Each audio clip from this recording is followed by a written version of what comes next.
Good evening, good evening, good evening. Welcome to another episode of Off the Record. How everybody doing today? Hey, I want to thank you guys for tuning in for this episode. We got a great show today. We got the King of Trailride Blues. We got Mr. Jeter Jones, and we got the one of the best producers in the game. We got Mr. Ronald Jefferson. They call him Slack. So they on here, and this is what we're gonna do. Look, we're gonna have an open, honest discussion on here.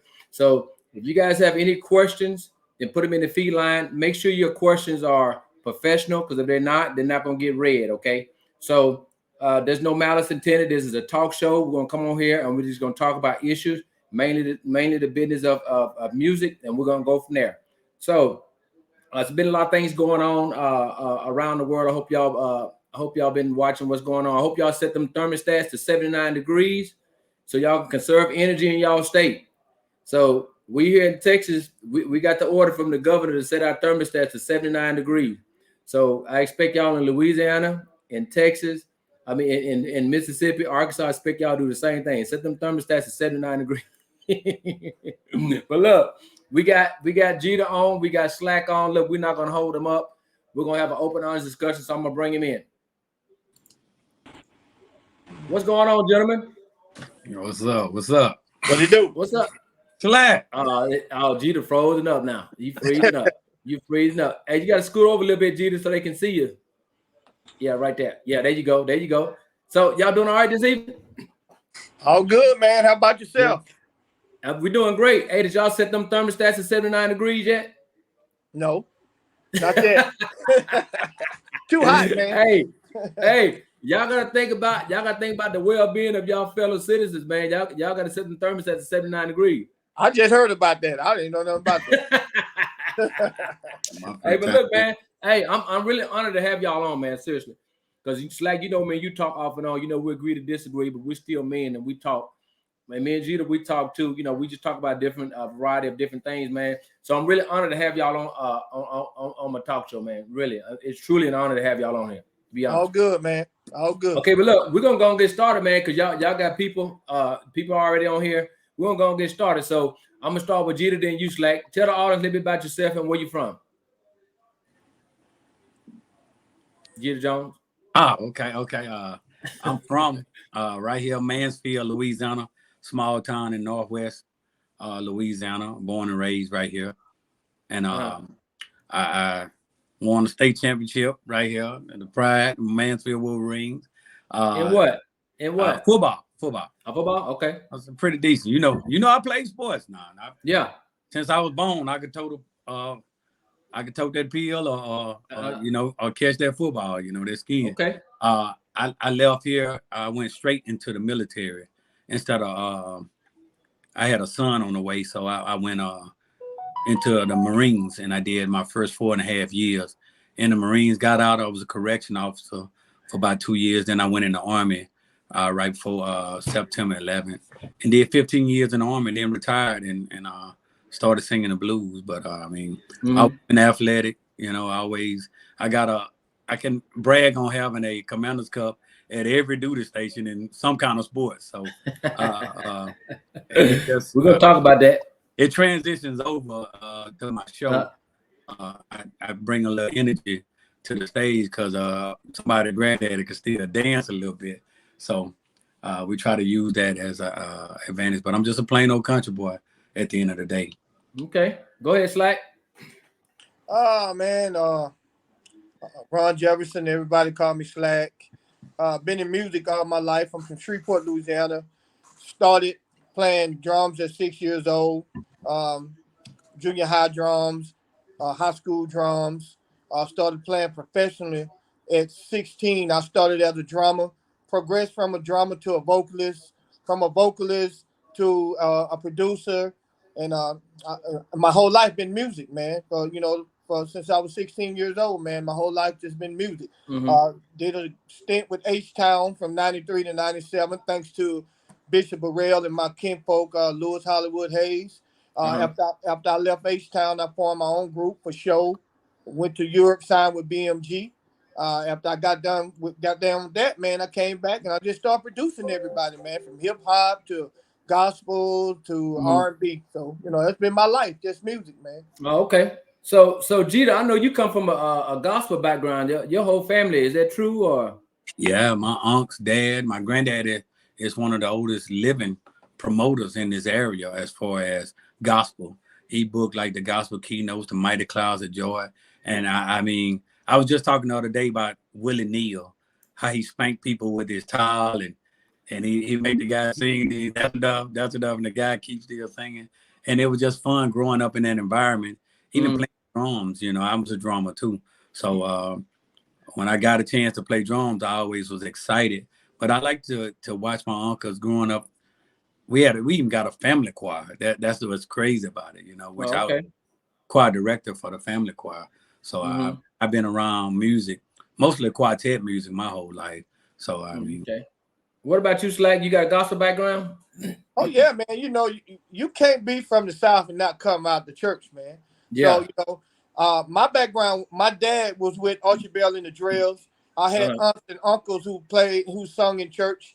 So of course, I got to come out of the church. You know what I'm saying? So there's no way that you could be in the South and not come out of the church. I know, man. Cause look, my dad was a deacon, and we stayed in church, man. I'm telling you, he had the most kids, so we had the most jobs in the church. We had the most jobs, man. I mean, look, we used to hide in the bathroom, man. When it came time to go to church, we used to get whoopings before church and everything, man. I was just so sick of church, man. But he was there. We was there every day. It was open. We was there.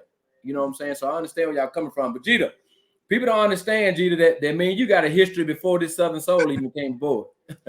So look, I want you to tell the people the history, Jeter. I don't want to tell. I want you to tell it. Since you be lying on me talking about I cheated. Well, like I said, I always played sports, and I wasn't no average player. I was actually exceptional. I got a letter for all Army basketball team. I was that good, but on a good night, I dropped 50 on a average team, like a unit level team. Yeah. I could drop by 50 points.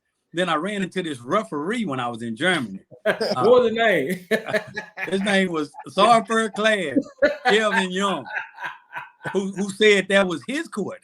I said, I thought last time I checked, the referee was there for safety and to make sure the game was played fair. I didn't know they controlled the game, but I learned that he did control the game, man. It'll be times I'm finna dunk on somebody and they behind me, and he'll blow the whistle, talking about foul. Nope. Bring it back. And I get ready to say something to him. He said, what you say? And he had his hand like, I said, this dude is cheating. That's right. Well, I wasn't cheating. I was trying to make the game fair because, in the military, it's compiled of a lot of people, different races and stuff. So Jeter would come out there and I watch him. He scored 30, 40 points and the people's not motivated to play no more. I said, okay, when I referee, I'm going to make sure he don't score no more than 25, 30 points. He's going to sit down. Yeah, he's going to sit down. So I call all kind of fouls on Jeter. Yeah, I did. But you did. You was fouling people now. You was fouling. Some of them I could have overlooked. Listen, some. I was taught you got 4 fouls to give. I'm gonna give you them 4.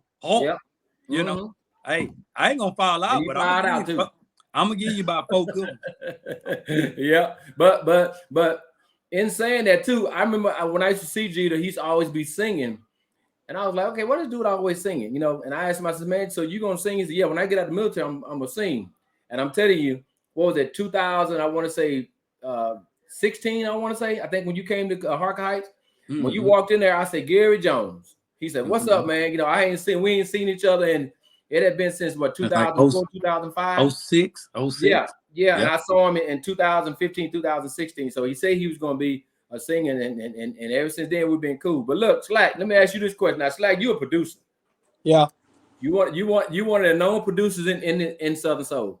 Yeah. So as you're a musician, you're an artist, and you're a producer. So when you're working with an artist, what's more important to you? What do you look for when you're working with an artist, directly with an artist? The most thing I look for, man, is I want that artist to know how to write. I want that artist to have a tone that's soothing, that to know a little bit about music. So if I tell them that they're sharp and they're flat, they understand what I'm talking about. I want the artist to know that, you need to write. You need to learn how to write so you can get paid. let me do the track and you do the writing. So that's one of few of the things that I really want the artist to do. Because if I have to do everything, that means you're not gonna get anything. You're just gonna go out there and work and get it, and I'm gonna recoup all the royalties. Yeah, but do artists need a hit to be relevant in music? Yeah, you gotta have a hit. You gotta have some kind of hit. You got some people out there that drop songs every week, songs on top of each other, songs on top of they don't get their songs enough room to breathe to even make a hit. But you gotta have a hit. There's no way that you're gonna be popular without a hit. You gotta have a hit. There's no way around it. Yeah. So with all your experience, like you got 40 plus years experience. So when you tell them that, are they receptive? Do they listen? No, you know why? Because most people are too competitive to understand that we can come together. You know what? Look, take me for instance. I don't play guitar, and and I don't a lot of things. I'm a self-taught keyboard player. I play trombone and drums when I was coming through marching band. So I knew well enough that the sound that I wanted, that I had to go get other people to play to enhance my sound, right? But if you tell other people, the things that I'm telling you, truth turns into hate. If I'm telling you the truth, it's like, hey man, that don't sound right, that don't sound good, fix this, fix that. Then they'll walk out or they'll hang the phone up and say I'm hating. And that's why it's not receptive, because if it was receptive, then a lot of more people would be on per se than they are. You know what I'm saying? Wow. Okay, Jeter, how did you get to Southern Soul? How you get to Southern Soul? Were you R&B first or what? You Southern Soul first? Like on a move. I started off my first album I dropped while I was still in the military at Fort Riley, Kansas. I dropped an R&B album on my way to NTC. It dropped, so you on the buses headed to NTC from Kansas, and it hit iTunes, and everybody started buying it. But this guy, a producer, Eric Smitty Smith, he's been in Southern Soul a while. He hit me up. We was talking because I was looking for some tracks, and he said, "Man, I see you got some of my R&B tracks. I check you out." But he said, "You got a soulful voice, man. You'll be good in Southern Soul." And he told me, he said, "Man, if you transition to Southern Soul, Jeter, you can perform and eat in the chilling circuit every weekend." Which it came to pass. What he said was true. So he threw me two tracks. One was to what I wrote was Boot Scoot, and the other one was Cowboy Up. And he said, "Why are you talking about boots and cowboys?" I said, "I'm talking about what I know and what I've been around." I said, "It's hard to sing about is anybody lonely and I looking for a lady, because that's already been done. I want to do this my way."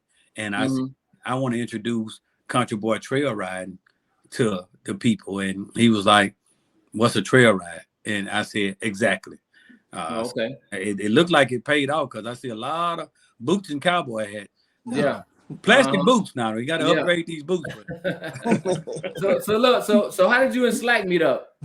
I've been knowing Slack like most of my life, like I said, Slack was in this group called Windstorm, which he founded, and they was like the top group here as far as cover and doing music, period. Any big event, you saw Windstorm now. So, I always knew Slack in passing, and I've heard of him. But when I left Quartet, we started doing cover band stuff, and we auditioned for this house band at the Brooklyn Lounge in Shreveport. And we was the house band, and we was packing it in now. So one night, Slack them finished the gig, and they came through. Ron Johnson, who played guitar with Slack, I've been knowing him since I was a kid, because he played guitar for my uncles and dad in the Quartet. So, I seen Uncle Ron and I seen Slack, and Slack them gave us some advice and was like, you're going to forever be in this shell. You want to make a lot of money. Drop a single, drop an album, become an artist, and you'll get paid more and you'll make more money. And I told my bros, I went and found us a track. I wrote a song. I said, "Man, let's do this." They wouldn't tell us nothing to hurt us. They was giving us strong advice, and nobody wanted to take their advice. They was comfortable where they was at. So I was like, "Man, forget that." I was like, "My stage name, Jeter Jones. Well, I'm going to do this." So I went and dropped me a single and wrote an album, and it took off from there. When I met back up with Slack, I I know I was down with B Flipper them, me, Pokey, B Flipper, Portia. I was over with RMG, and I'm busy. I'll be through in a minute, grandbaby.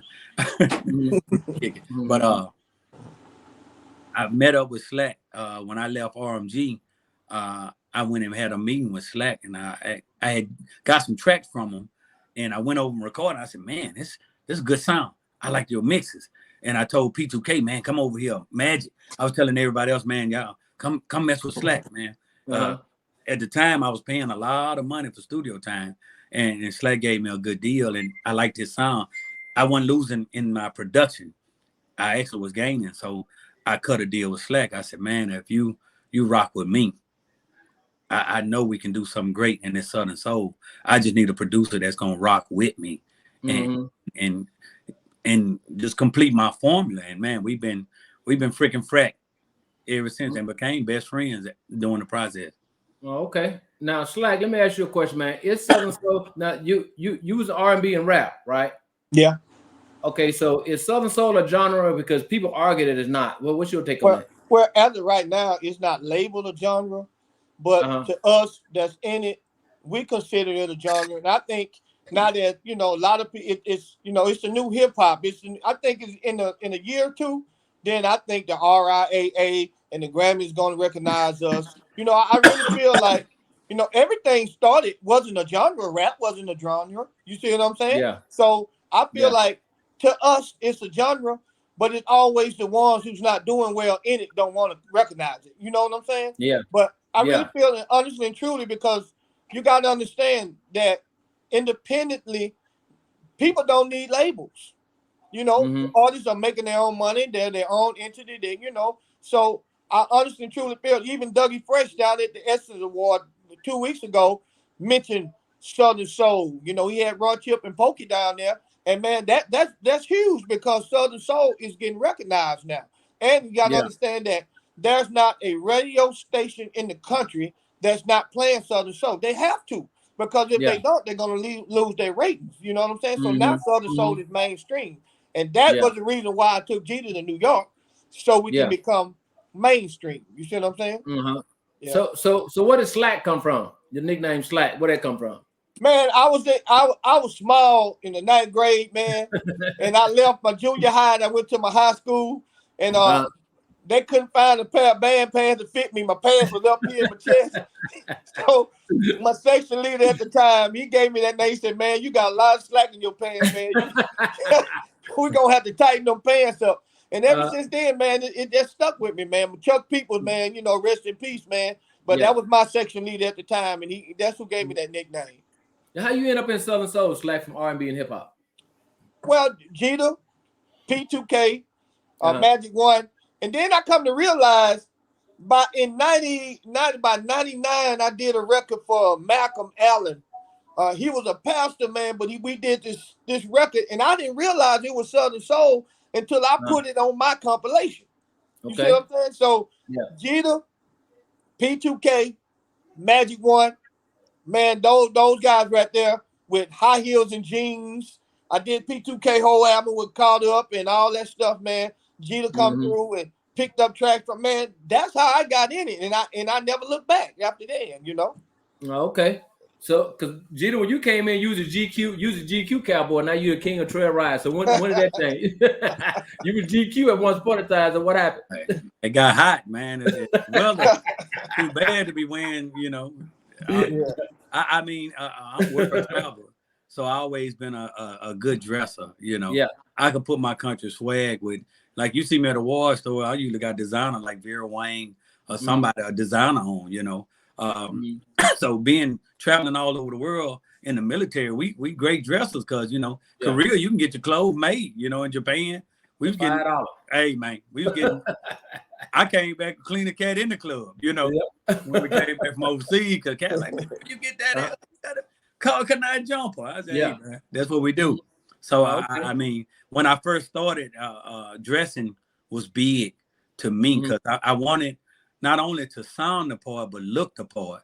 So I come in cowboy boots, suit on, and then really when I retired, I worked at Dillard's. So a lot of times coming to a show, I don't got time to go home and then come to a show. I come in straight from the D, and I'm booted and suited at dealers. So I just, hey, take them little Stacey Adams or my Skechers off and throw them boots on and go get it, you know. Okay. So Jeter is not your real name. I know your first name Gary. So where did Jeter come from? My best friend in the Marines, Frederick Florence. We've been through so much together, man. You know, you meet people in life. I mean, blood don't make people family. You know, a lot of time they loyalty to you makes them family. And in the military, we got people that I got guys I've told it out the combat zone that call me today and be like, Doc, man, I love you, man. You know, because they think, hey, I want to be here because we had each other back. And it was time me and this guy fought whole clubs, just me and him. Walking out of there, and his dad and his mom treated me like I was there. When I was at their house, I ate when they ate. If he gave him money, he gave me some money, which I thought was weird. Like, oh, I got, like, you know, we grown, we got jobs. But he treated me like his. And to pay homage to the Florence family from Camilla, Georgia, I took his dad's first name and kept my last name when I made my stage name up. Oh, okay. Hey, Slack, I heard you say that you're going to focus more on R&B than Southern Soul. Why is that? Well, I was saying because you know R&B is my roots, right? Yeah. And yeah. You know, and I've done a lot of Southern Soul, man. I've been producer of the year 3 times, you know, and you know, I'm not saying I'm stopping Southern Soul. I'm saying I was just falling back in the limelight of it. You know, I still do tracks. I still send people tracks. You know, me and Jeter still sell songs, but I Stack Tracks Entertainment. Myself, I have a group, and the group is R&B. So I need to focus on getting my group and my female groups out, and but yet still I can still do what I need to do on the Southern Soul side. So it's not like I'm out of it. It's just I'm focusing more energy on what Slack Tracks Entertainment need to put out while I'm working with Jeter and his side of the Southern Soul thing. But I mean, you know, I still got records out there. People still hit me up for tracks, and because I keep tracks, that's what I do. That's how I make my living, you know. So it basically I'm just focusing more because through the last 3 years I hadn't focused on my group, and so now it's time for me to show the world what I do on the R&B side, you know. So your group done got back together? My group never was apart. It's not like I'm not the group that I was in. Okay. I have a young group that with 4 guys called Shallow. Okay. And they're like Boys and Men, H-Town, Silk.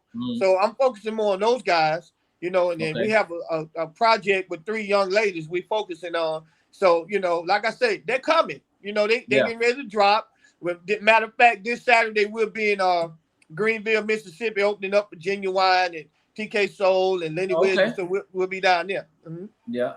So Slack, what's your current perspective of Southern Soul, man? You've been around for over 40 plus years. What's your current perspective of Southern Soul? Man, I'm loving it. I think, like I said, I've seen it from, before me. But when I came into it, I see it progressing. You know, I seen artists getting recognized more. I've seen radio stations having to play it. I've seen the shows. Man, shows are selling out. You know, when you put the right artists on there, you know, shows are selling out. Man, you know, I'm loving it, man. I think it's going to a bigger and bigger heights, man. You know, it has to because that is the new hip hop, man. And I'm loving it, you know. Yeah. So what do you? So this is a question for both of y'all. So it's a lot of negativity in Southern Soul, and it's only coming from certain artists. So do y'all attribute that to the ones who are not on shows, who are not booked? You know, that's what that a lot of negative stuff coming from, or it's just in the business. Well, first of all, let me say this, Gina. Let me go first because Slack gonna go off. No, I ain't gonna go off. I'm just saying what I want people to stop doing is not stop saying Southern Soul. Okay. Southern Soul is music, right? Southern Soul is not a human. Southern Soul is not a person. It's music. It's a feeling. You know what I'm saying? So when we say Southern Soul, is a lot of mess in Southern Soul. Let's really, you of our people, because you always stress, you know, facts and what you speak on. You speak on it from the heart, right? Yeah. People in Southern Soul let's not tear the music down because Yeah. some few. You know what I'm saying? That's all I want to Yeah. say. Go ahead, G. You thought I was about to go Yeah. off. Go ahead, Gina. Go ahead, Gina. I say this. I mean, just because you're an artist, does that make you a good person? Mm. Just because you're an entertainer, does it make you a good Mm-hmm. person? It doesn't. Nobody Mm-hmm. died on the cross, and a lot of these people say if somebody's messy, they might already be messy. Some people are outstanding citizens. A lot of people don't live by the same code that we're taught in the military. Mm-hmm. A lot of people don't live by the morals because I learned that a lot of people weren't raised the way I was raised, so they won't think the way I think. So in my philosophy of that, I would say a lot of people get disgruntled, and a lot of people are delusional too. Uh, I sing, but do I think I'm the best singer it is? No, far from it. Uh, I could snowbird and say, just slack, fix it, put that stank Mm-hmm. on me. You know, I Yeah. when you got an outstanding engineer producer, it can help you out. But uh, the where the rubber meets the road at is when that microphone in your hand and you live Mm-hmm. on somebody and the Yeah. sound is jacked up. They got a bad Mm-hmm. sound man, or they don't have a sound man. They got a DJ that's used to running DJ music that's not used to sound, and you really got to sing. That's when the rubber meets the road. A lot of Mm-hmm. artists that I've seen where I like a song, I'm like, man, that's my jam. And then I'm on a show with them and I hear them singing. I'm like, oh, that's horrible. Mm-hmm. I think Mm. the outlook of Southern Soul is we accept everybody. Yeah. There's If no if structure. you drop a record, you could drop an album today and say, I'm doing Southern Soul. Southern Soul gonna say, come on, we embrace Yeah. you. It ain't Mm-hmm. like you go to the Apollo and get Yeah. booed a couple of times. It ain't like But is you that a go good out there. thing or a bad thing, though, Jeter? Is that a good thing or a bad thing that everybody can be accepted? Because we all know that I play sports too. Everybody make the damn football team, basketball team. You know, if you didn't make it this year, you helped out and gave the towels, and you just tried out again next year. So is that a good or bad thing? I, That I, that I think it's a bad thing. And I'll uh-huh. tell you why. Okay. Michael Jordan, considered one of the greatest of all, got cut Yeah. on his team in high school, and it put a drive in him to never get cut again. Uh, me myself, my first time going to the ZBT Awards, I lost to Jay Warren. I realized I should have lost. You know why? I didn't want to lose. Yeah. I asked for everybody under the sun to vote for me, but I lost. And you know why I should have lost? Because I got this record. He had Yeah. a song. He was out doing Mm-hmm. shows. Here I am stuck on a military post. Can't really get to the people because I at a platoon sergeant. You know, I got platoon sergeant meetings. I got Yeah. almost 30 soldiers that I gotta dictate their life, Uh-huh. training plans. So I really couldn't focus. So when I got 2015, I said it's gonna be hard to stop me. And then I went and said I need a hit. I went in the lab and made me a hit. I needed something to compete with. I got this record because to me, that was the standard. Yeah. I lost. And it did something to me to where I said Jones will never lose again because I'm coming, Mm-hmm. and it made me drive. But if it was Mm-hmm. given to me, I wouldn't appreciate it and I wouldn't work hard for it. The thing Mm-hmm. about it What? is a lot of these cats come out here and we embrace them when we know they shouldn't even be here. Everybody's Yeah. not cut out to be an entertainer. That's why you Mm-hmm. got tryouts. I mean, hell, I won state, but I knew some guys that was good, but I knew they weren't Yeah. gonna touch the field. I Yeah. know I know who to hand my helmet to when I came on the sideline, Mm-hmm. I and would they got a agree. jacket just I for would me agree. beating up I on would agree because if y'all watch my podcast, I just say, you got a whole bunch of people who shouldn't be over here. them. So Slack, what do you think? You think that's a good thing that these artists are accepted quick over here in Southern Soul? You think that's a good thing for the genre?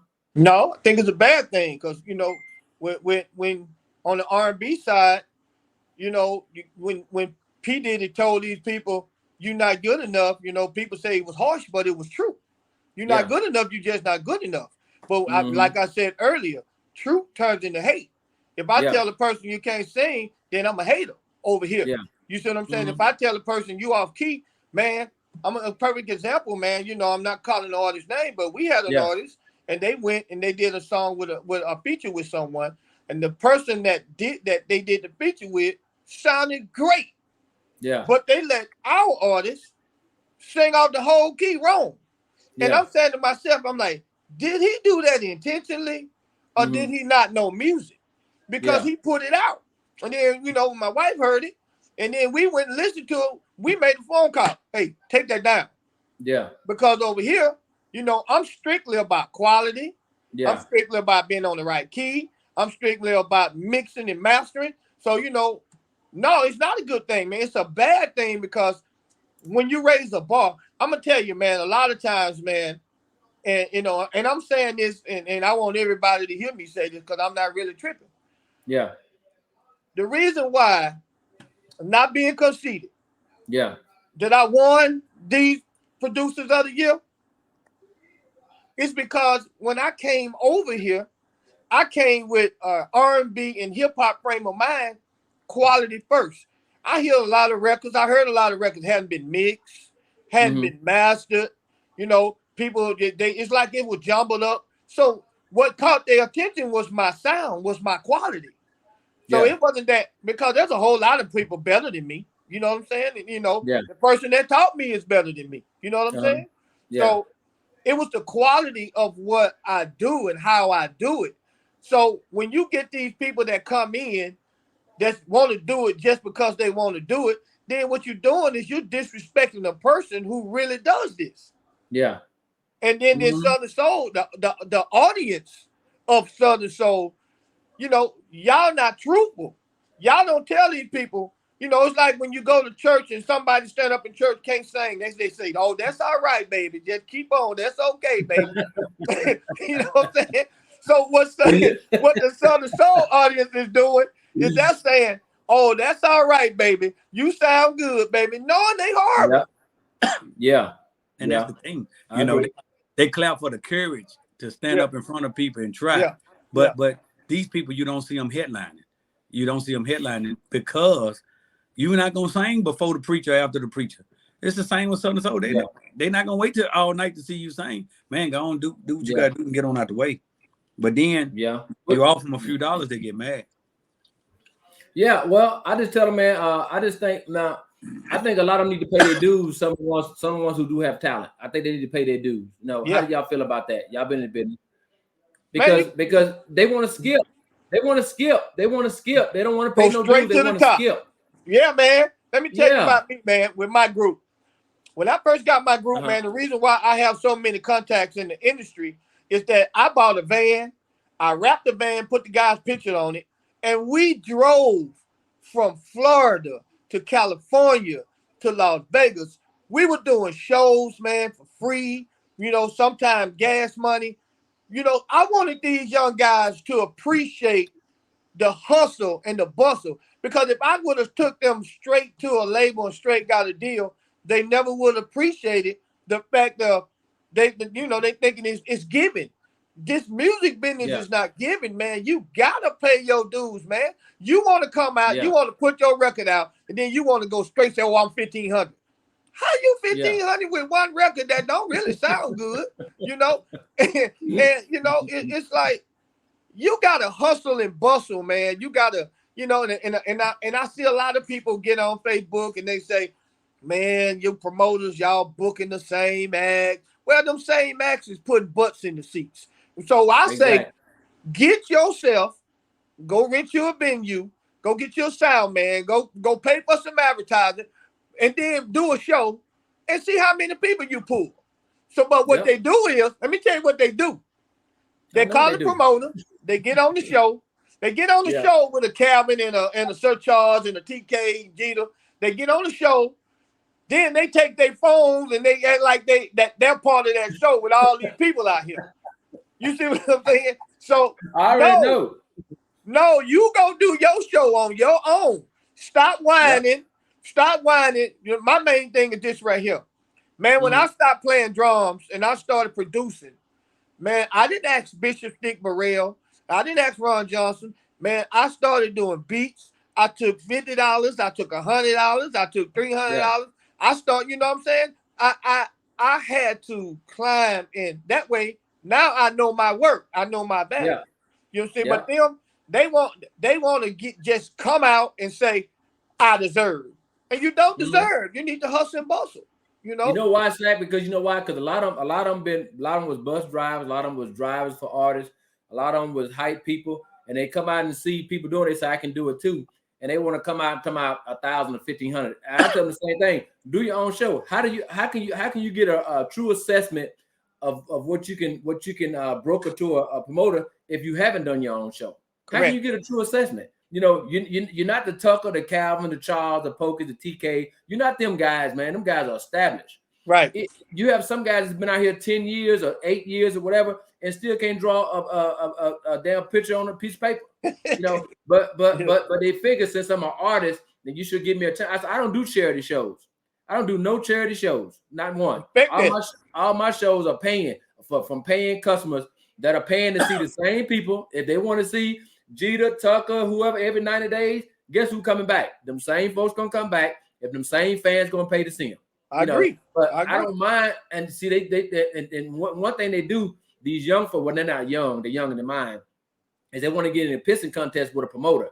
The promoters are the ones who putting you on the show. So how you gonna get in a pissing contest with a promoter? You know, if you're not being booked, if your phone's not ringing, and then you want to call somebody once the flyer go up, let me get on that show. No, the flyer that show has already been budgeted. It's over. Right. You know, I'll holler at you in 90 days or a year or two when you get a hit. But that's the thing I see. If you watch my part, that's what I talk about all the time. When they want to talk about people's worth and stuff, if you're not on shows, how do you know what your worth is if you sitting at home? Right. You ain't worth nothing. You're not worth nothing because you're sitting at home. Nobody wants to see you. So Slack, let me ask you this question right here. We're going to talk about this billboard. Let's clear this up. Now, are you Jeter's manager? I'm not Jeter's manager. You know, sometimes I be Jeter's consultant. You're advisor. Yeah, his consultant is advisor. So, you know, sometimes, you know, like I book a lot of shows with Jeter because I got contacts, you know, and I'm over in another world sometimes. And then when that other world, they were like, man, I want to get in touch with Jeter. I want to book him. Then I go ahead on and handle it for him. And then just tell them, hey, man, you hear such and such date. This show deposit is going directly to you and such and such. Mm-hmm. But no, I'm not his manager. Yeah. Okay, but you're more so his advisor, his big brother. You've been in the business for a while, so he kind of cherishes your advice. So let me ask you this question. So did you broker this deal with Jeter? You brokered the deal, right? Correct. What was the deal? Because people got questions about that, and I said, okay, I'm gonna ask Slack since you broke the deal. Well, the deal was we didn't go in there to get signed by a label so they can own our masters for 25 years, right? I went in there so I could take Southern Soul to the mainstream, and I did a 50-50 deal, right? I heard somebody make a comment about, yeah, man, but we was on the roster. Yeah, but you were getting 7 points. 7 points ain't nothing but 56 cents on the dollar, you know? We were getting, I mean, if they were getting 7 points, because sometimes, I won't say 7 points because that's something TLC was getting. Majority of the time, you're getting 3-4 points. That's 24 cents on the dollar. 3 points equal to time 8 cents. That's 24 cents, right? Yeah. We got half. Yeah. We control our masters, and we control what creative-wise. We did our albums. We did our artwork. We mixed and mastered our song, and we just turned it over to them. So then in return, they went and got us some stations that would have, that we know that we could have never got in P1 markets. P1 means major markets like Chicago. Jeter's heavy in Chicago. Wisconsin. He's heavy in Wisconsin. See, we couldn't get those markets. It's a certain clientele that get those kind of markets. We so happen to get with one of the biggest labels, radio promoters, marketing teams that, we were with Virgin/Universal. We only did a one album deal, but which was a 50-50 deal. And guess what? When that deal was over, we got more exposure. We still own our masters. You see what I'm saying? So I wouldn't have taken him into the deal where he can't get his master back until 25 years. You see what I'm saying? Yeah. So why was people so concerned about it? If it's a deal, hell, I'm figuring I'm just a promoter, but if it's a deal, why would people? Because jealousy and envy. Instead of them calling you, say, hey, how did y'all do that? They put up, they had put a lot of pushback to it. Yeah, they actually went to the point where people start saying, oh, the billboard's fake. He really don't have no deal. You know, when Jeter found out he really was with Universal, he couldn't put all this stuff up that he used to put up anymore. They shut him down. They called him and said, "Hey, man, we need you to be active, but you can't share that music. The copyrights belong to the label." So it was more so jealous and envy than anything because they didn't want him to have a deal. But what they failed to realize is Cupid had a deal with Atlantic. TK had a deal with Universal. If Jeter wasn't the first, deal that ever happened with a major. But at this point in time when Jeter was hot, and he's still hot. I'm not taking that away from him. But at this point in time, when those people reached out to him and reached out to me, man, do you know this Jeter guy? I'm like, yeah, he with me every day. We flew to New York. We came up with an agreement. And that's what the deal was. I don't have to prove to you what my deal was, but I did have a deal. You know what I'm saying? But I'm happy about my deal because the deal that I got him, he's not tied down. He was still freely to go do everything that he needed to do with a major market behind him, Mm-hmm. Oh, yeah. Who was that, Chris? So people may come in. But Jeter, I got to get back to Jeter now because Jeter, you sitting there too comfortable. So, Jeter, your name, Jeter Jones, is no stranger to controversy. Over here in Southern Soul. So how do you respond when people say that Jeter's always in the stuff? How do you respond to that? I mean, shoot, man. Even when Jesus was here, they lied on him. A lot of time, people want you to be in controversy and you're not. Yeah. Or say somebody say, "Oh, Jeter said this, that," or they'll take what you say. A lot of times, people will say something about you and then they'll watch your live and you be talking. You could be talking about a whole different person, but they'll take it to their heart like you talking about them because they think they know what they done said about you. A lot of times I get lied on, like people said I was kicking folks off show and I hadn't even talk about that. So I think everybody needs to eat, man, and feed their families and stuff. But I got blamed for it, And I was just like, dude, I ain't calling nobody. I was in Mexico one time, and Cat said I kicked him off show. I was just like, when I got back. I know because I called Slack, because I called Slack and Slack gave me the real deal. But G, let me ask you this question. So what happened with you and Larry Nelson? Because he made a diss track against you. So what happened over there? I think, and to put it in layman's terms, because I don't like to stir, if you stir some you can cuss off the record. It started to stink a little bit, Can we cuss on him? Church folks, law me. Law me. Hey, but if you stir it up, it'll start to stink. The problem for Larry Nelson and everybody over here on the team knows, even Slack and everybody from the top to the bottom, I wasn't pleased with his performance as a videographer. Okay, that's the bottom line. I fired him. I did it discreetly because I just didn't want to hear it. I got fed up with piss poor performance, and I let him go. That's all that happened. If you if you fire somebody and they kick a trash can over or get mad on their way out the door, you still out of here. As far as a man, the way he handled getting fired, it behooved me because I know. I took care of Buddy when he was over here, and two, I was the only one really booking Buddy. But to keep, a lot of stuff he did, it just was amazing to me, and the stuff he said. But nothing against him. Hey man, that's just the way he handled it, But they got anger management classes, they got all kinds of stuff. But at the end of the day, I run a business, and people got to understand. As a CEO of Jones Boys ENT, I make decisions. For me and my artists based on professional business. I mean, ain't no way I'm going to pay you if you late for something. Ain't no way. If I still pay you, it's out the goodness of my heart. If you doing a piss poor performance, you just wait to get fired. I'm going to fire you. That's just business. At the end of the day, it wasn't nothing personal with Larry. It was business for me.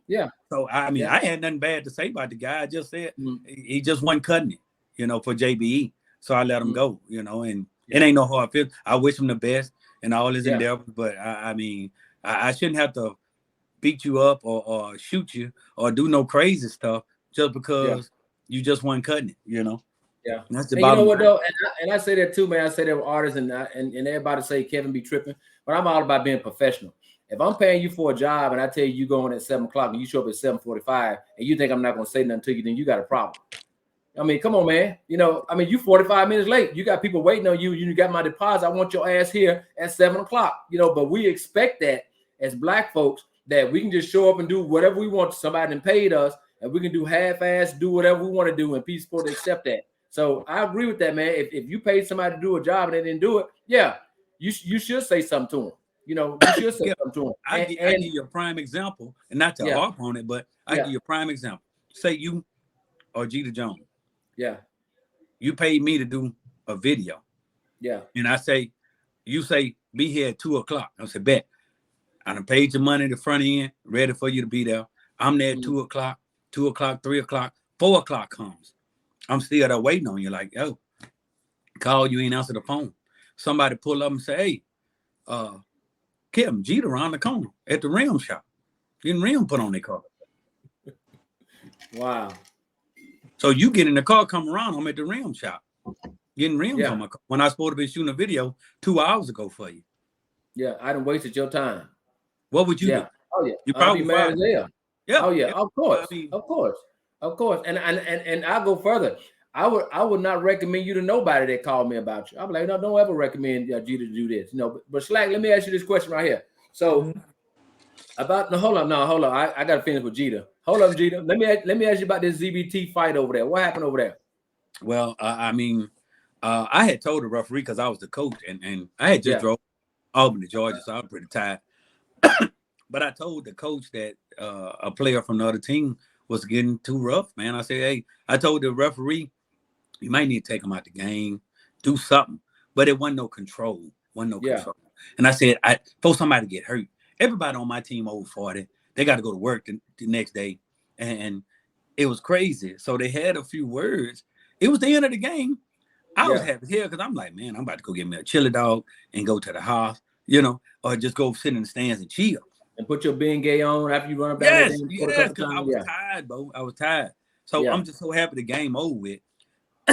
I look and see a player from the other team, what we call steal on somebody. That's old school. He stole on my cousin. So when he stole on my cousin, I hit him. And it went from there. Yeah. And my cousin defends. My cousin is off-duty police officer. After he hit my cousin never even initiated a fight. Shit, we were the one fighting. Yeah. My cousin didn't even fight no more. You know what I'm saying? Because he's an officer of the law. He don't need to be on tape fighting and doing the crazy stuff. One phone call, he could have shut the jail because his partner's on duty. Yeah. He could have made the phone call, but I'm glad he didn't because we was looking out for that would have been a bad look for Southern Soul ZBT. Why we was fighting, it behooved me. I just know my cousin got hit. You know what I'm saying? I was like, as his older cousin, I'm gonna defend them. That's just so for the record, off the record, you didn't start the fight. No, it wasn't me. I didn't even get hit first. Okay, so in your honest opinion, do you think that the people came there to start the fight, or you think it was just rough play and this fight just broke out? I couldn't even say that because I know before the game, the guy that started the fight, I dabbed him up. We had a whole conversation. I thought everything was good, but I didn't. Yeah.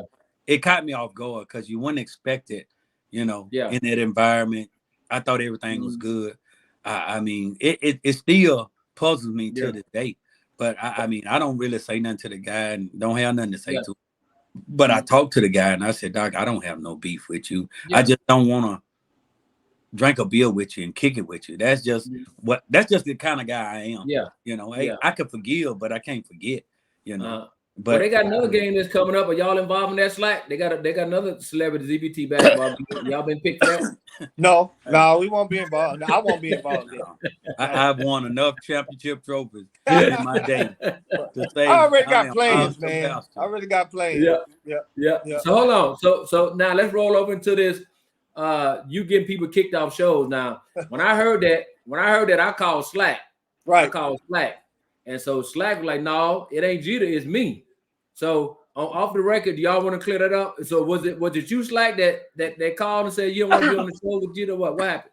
Yeah, well, it was me. This is what I did. Okay. When Jeter signed to that major, Jesus is a reflection of me and my people that I took him to, right? No. All right. So these people that claim that he kicked them off the show, my point to them was, if you don't like him, if you stirring up mess with him, why you want to be on the show with him in the first place, right? Yeah. Secondly, I made you to realize, I'm saying, look, promoter and you doing business together, you are the headliner. The promoter and the headliner from where I come from has the right to authorize who or who they want opening on their show. You know, prime example, I was with H-Town. Black Street was the headliner. Black Street didn't want the headline. They wanted us to headline, but they wanted to give us headline money. So once we went on, we didn't get all the lights that they got. We didn't get full sound that they got because they're the headliner. If I want to put my boys to open up, you know, they would say,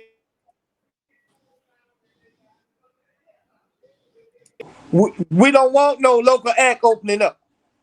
We the headliners, we got that right. You see what I'm saying? So as a headliner, I made you to realize you don't have to let any and everybody get on your show. So if this particular person or persons are causing controversy, and you wanted the promoter to say, hey man, I don't want to bring no drama to your show because I don't know what these people are going to do. I don't know what I'm going to do. So I prefer not to do a show with them. If I'm the headliner, I'm putting butts in the seats, and I got the headliner card, then I don't want these people who stirring up all this controversy with me on the show with me. So it was me. It wasn't Jeter. Yeah. And you know what I said? I said if any artist can easily have you removed off a show, then that says a lot about your it says a lot about you, about your staying power. If somebody That's your can have you status, removed man. off the Your show. status is huge. You know what I'm saying? Exactly. Or the person that's getting removed off the show. So I'm pretty sure that I always use like Tucker and Calvin, all them guys. So I'm pretty sure that it's not an artist on here who can say, okay, I want Calvin on the show, I'm not going to perform. Right. It's not an artist to say I want Tucker on the show. So if somebody can say I don't want Slack on the show, I'm not going to perform, and they kick you off the show, then that tells that promoter what your value is to him for that show. Well, absolutely. And the promoter got to understand the person that's trying to get on this show, is this person bringing me 10, 15, 20 people? Or this man here is bringing me thousands of people, and this person only bringing me 10, 15, 20 people, and half of them coming with them. So who's more important?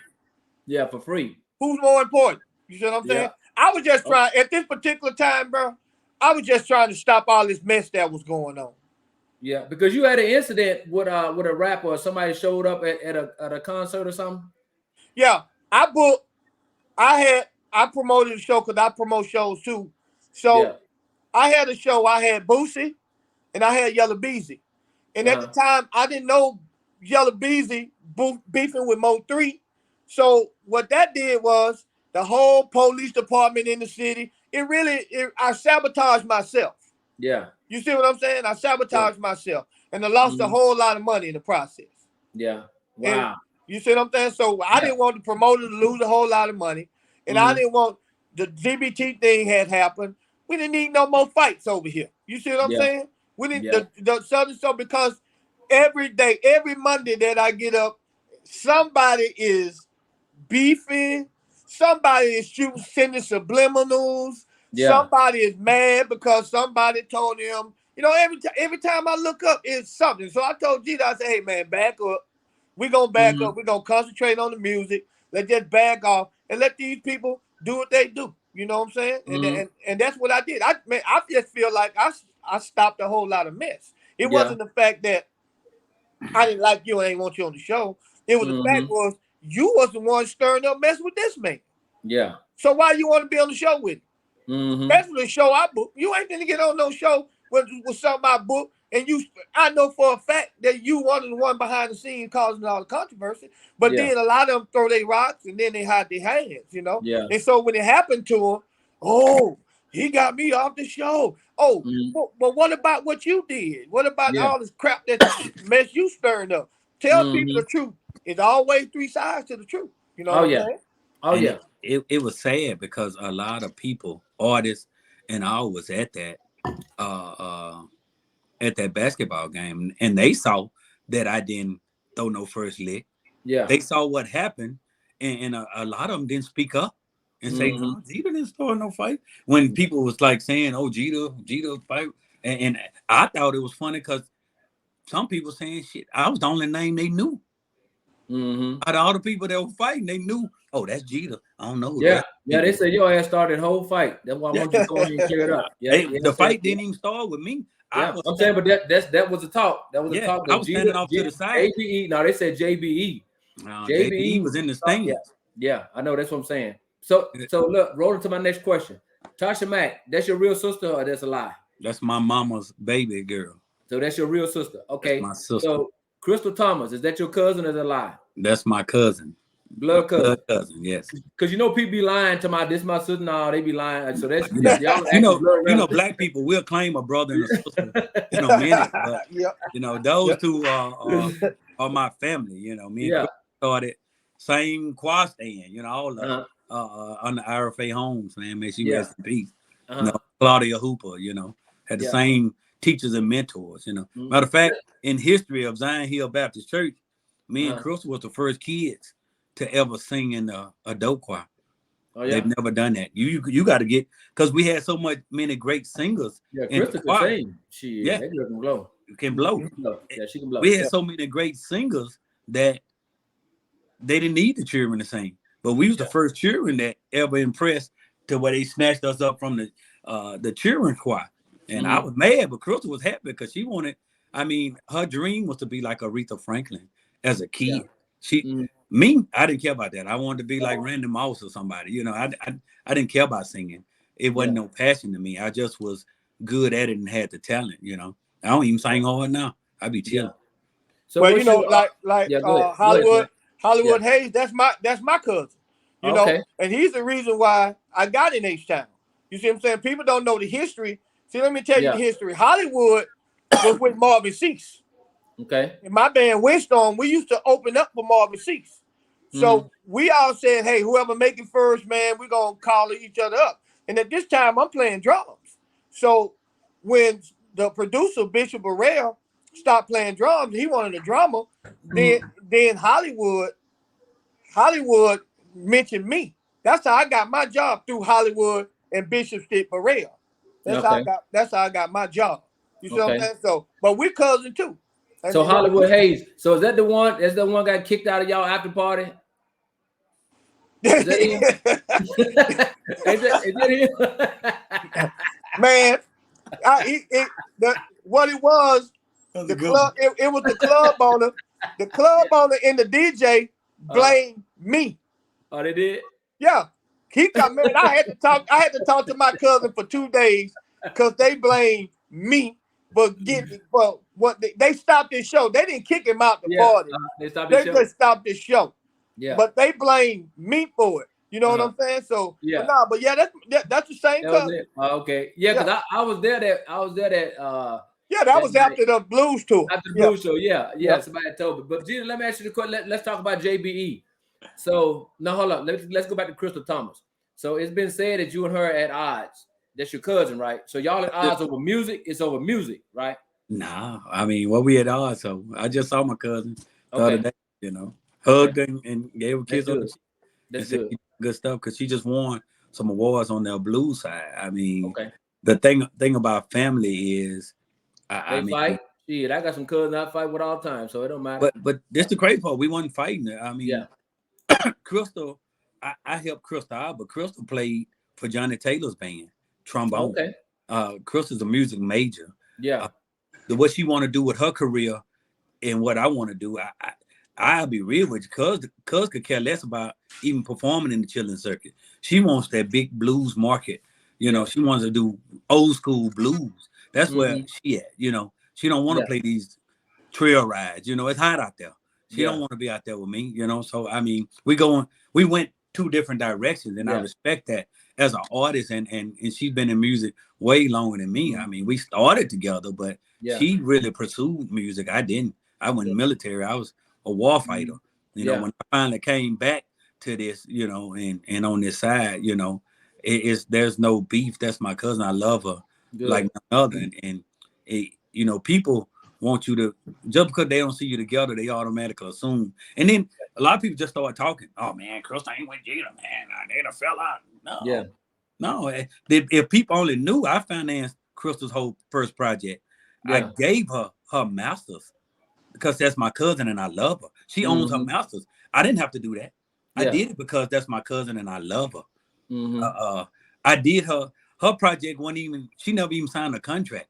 I just felt that my cousin was too talented to just be around here singing at funerals and weddings, you know. Yeah. And I helped her out. I had learned something, and that's how I built JBE off of Yeah. that.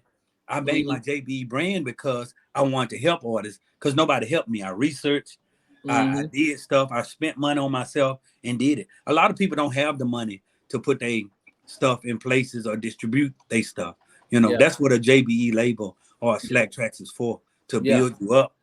That's why you sign with a label. But Yeah. if you got the money to invest in yourself, you should stay independent and do your research and do your work. You know, lot of artists are lazy. Yeah. I was going to ask you about JB. So the whole purpose was to build a team and help them, and just they can go off on their own.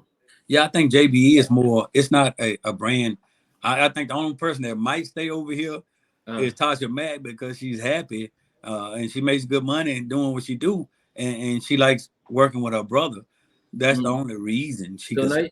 now Tasha you Mack, somebody should be Malico and them should be yeah. calling for Tasha Mack right now because she's So you that know I talented. can let you get away with that because I wasn't going to say nothing. So you said because she's happy, so that means everybody else wasn't happy. Now I think once you learn Yeah. and you start making money, it gets different for you as an artist because a lot of people learn, and that's like if I teach you something, you figure I could do it on my own.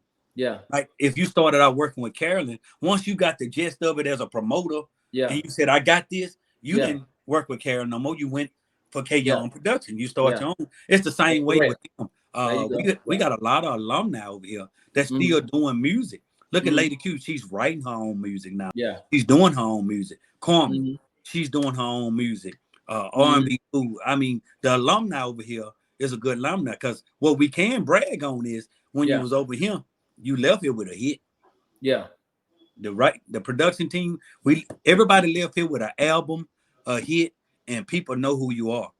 Yeah. When you leave here. That's the purpose of JB. Yeah. The people behind the slacking, the producers, and the writers, Tangent, me, myself, Voton, Jen, doing the marketing and promotions, and the VP of the assets. Everybody's over here working together to make these artists better. And once they become better and they say, hey, I got it. Yeah. Then you take the training wheels off. Yeah. That's cool. But let me ask you a question. Let me ask both of y'all. So why do so many people say that they wouldn't sign with another artist in Southern Soul? Why do they say that? When it would be beneficial for some of them to sign with somebody? Well, I think that mentality is because most artists are so busy concentrating on themselves. When do they got time to really help you out? See, the platform I built, I got a team. Yeah. I was the first one to holler team, but I built a team. That's just like you need a radio operator, you need a medic, you need all the assets I built. JBE has a team in house from videographer to marketing producer. Right We have there. everything here for artists to be great at. You know, so all you have to do is concentrate on your artistry. You know, all you have to do is sing. Because even with me, I'm gonna recommend you for shows. Yeah. So I built rapport. A lot of promoters started out. Some of their first shows were with me. Yeah. So a lot of them are loyal to me. If I say, "Hey, book my artist, pay them this," you know, they do that. You know, so I say that because a lot of artists are so busy concentrating on themselves. But over here at JBE, we got a team built to help artists. That's good. That means Jeter don't have to stop to do stuff. I can make a phone call. Hey, Slack, they need this. Bam, I'm on it, G. Behind the scenes, Jen and Slack handle most of the stuff, not me. I can concentrate on being an artist because the team is over there built. So have y'all ever wrote an album or a song for somebody who didn't even sing it? I mean, have y'all ever done something like that? Because I hear promoters. I mean, not promoters, producers say they gave this person this song, but they still want to do cover songs and stuff like that. So if that happens, if it has happened, is that a slap in the face for a producer to write music for somebody and they don't even sing it? Yeah, So that's disrespectful because you put time, you put your talent, yeah, and then So what did I do it for? yeah, That's how we look at it as producers. What was the purpose of it? yeah, Why we do an album and it's just sitting that you didn't promote, you don't sing no songs? yeah, Okay, well, get the songs back. We can sell it to somebody else. yeah, Yeah, yeah, it's yeah. disrespectful. So It is. Slack, let me ask you about radio play. Is radio play important? And it's a two-part question. Radio play and how to properly register songs. Do you see that often in this genre that people don't properly register their music? No, they don't know. I see a lot often that they don't do like some people didn't understand that if I give you a full song that I wrote and produced, I own that song. The only way you're gonna make money off of it is when you go out there and sing it. Okay, a lot of people don't know what media base and BDS is. They don't know what an ISRC code is. They don't know what a UPC code is. So my what I wanted to do, and I spoke to you about that. Me and Yeah, you talk. I yeah, said, man, we need a conference because a lot of people don't understand it. That's why it's a lot of falling out going on because people didn't understand how the business goes. Because I tell people all the time, it's 90% business and business. 10% Yeah, talent. yeah, So yeah, I see a lot of it. It's like my song played on the radio, okay, but if it's not registered, it doesn't matter. You yeah, know, radio. A lot of people say, "Well, radio not important no more. You got streaming, you got download." Well, I have a problem with streaming. I don't have a problem with downloads because you get that in download. yeah, But if I want to make $10,000 in streaming, I got to sell 2.5 million streams. yeah. So I just made that company all that money. That's why I see people, they brag about their 40, 50,000, 60,000 streams. I'm like, why? That ain't no money. What that about? $12? You know? So why are you bragging because you got 40, 50,000 streams? If Yeah, you're not hitting over a million, you ain't seeing no money. You yeah, know? yeah. So at least get you 150 and brag that, hey, I'm headed that way. You see what Uh-huh. I'm saying? Yeah, So yeah, I see a lot of people not knowing the business yeah, of, hey, you do know that when you get played on the radio, you get paid, right? You do know that if you get played on a whole lot of radio station, when you get that BMI or ASCAP check, every 3 6 months, that you're gonna get a fat check, right? mm-hmm, A lot of them don't understand that. So mm-hmm, it's like you doing worthless music because you're not registering your music, you're not copyrighting your music, you're not mm-hmm. coding your music. So you're just really doing music for nothing. So hold on, Slack, pause for a second. So you mean tell me as an artist, if you write me a song and produce it, right? Yep. Uh-huh. I don't get paid nothing. Not till you walk out this door and go to shows. Now Yeah. let's flip that. Okay. When I give you that song and that song blows up, you going out there making them thousands a night. Me, Yeah. I gotta sit up here and hope somebody download it for me to make money. Yeah. You gotta wait on your money. Oh, big time. Yeah. You know So what I'm so saying? so so they have a problem with that? Well, you know what they have a problem with? What? A lot of their friends told them, girl, I downloaded your song. So they figure like there are 100,000 people that download their song. And then when it's time for the books to be shown, somebody show you, man, look, them people ain't downloaded your song. Them people stream your song. You ain't got about $300-400 on sitting on the book. Hell, I just spent more than that trying to promote you. Yeah. So it's like, That hold on. You do tracks, and I be having this discussion with Tony T. Nam. So what's the difference between a lease track and you and I own the track? What's the difference? well, Exclusive track. exclusive mean that Yeah. I'm giving you all my rights off of it. I can't make Okay. nothing off of it. You don't pay Okay. me X amount of dollars, and I Mhm. don't own no part of it, period. That just Okay. walked out the door and it's gone. A lease track, if I lease a track to you, I can lease that track to 10 more people Yeah. if I wanted to. You know what I'm Uh-huh. saying? Yeah. And plus, I'm not only am I leasing that track, but I'm getting my royalties off of it too. I'm getting my pub off of it, my publishing too. You see Yeah. what I'm saying? So a Yeah. lot of people they fall out because You know, I seen a comment on Facebook where this guy said, "Man, I was at this showcase and I heard the same track. Everybody doing the same track." Well, not out of them 10 people, nobody paid for the track exclusively. The track is you go hear it 10 times. You know what I'm saying? But don't they understand that? Do they not understand that? No, a lot of them don't until you explain it to them. You know, Yeah. but I want artists to think about this right here. Uh, You come to me, you give me 5, 6, 8,000, 300, and that's exclusive, right? yeah. You gonna make $1 million. Say you gonna make $250,000. Yeah. You've only given me $350. You Mm. are not gonna come back and say, you know what, Slack, I gave you $350, man.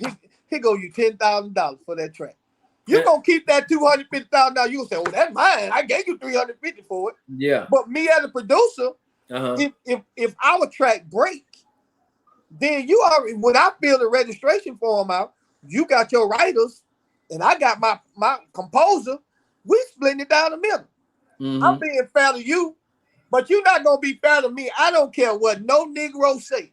Yeah. You get that money, you are not gonna come back and break me No. off because you gonna say I own this track exclusive. Yeah. Wow. Money changes people. Oh yeah. Of course. Of course. You know? Judah, how many albums you got?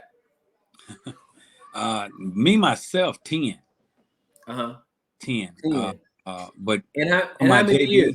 And how many years? And how many 6 years you been in Southern Soul? You got 10 albums? about 6 years. 6 years.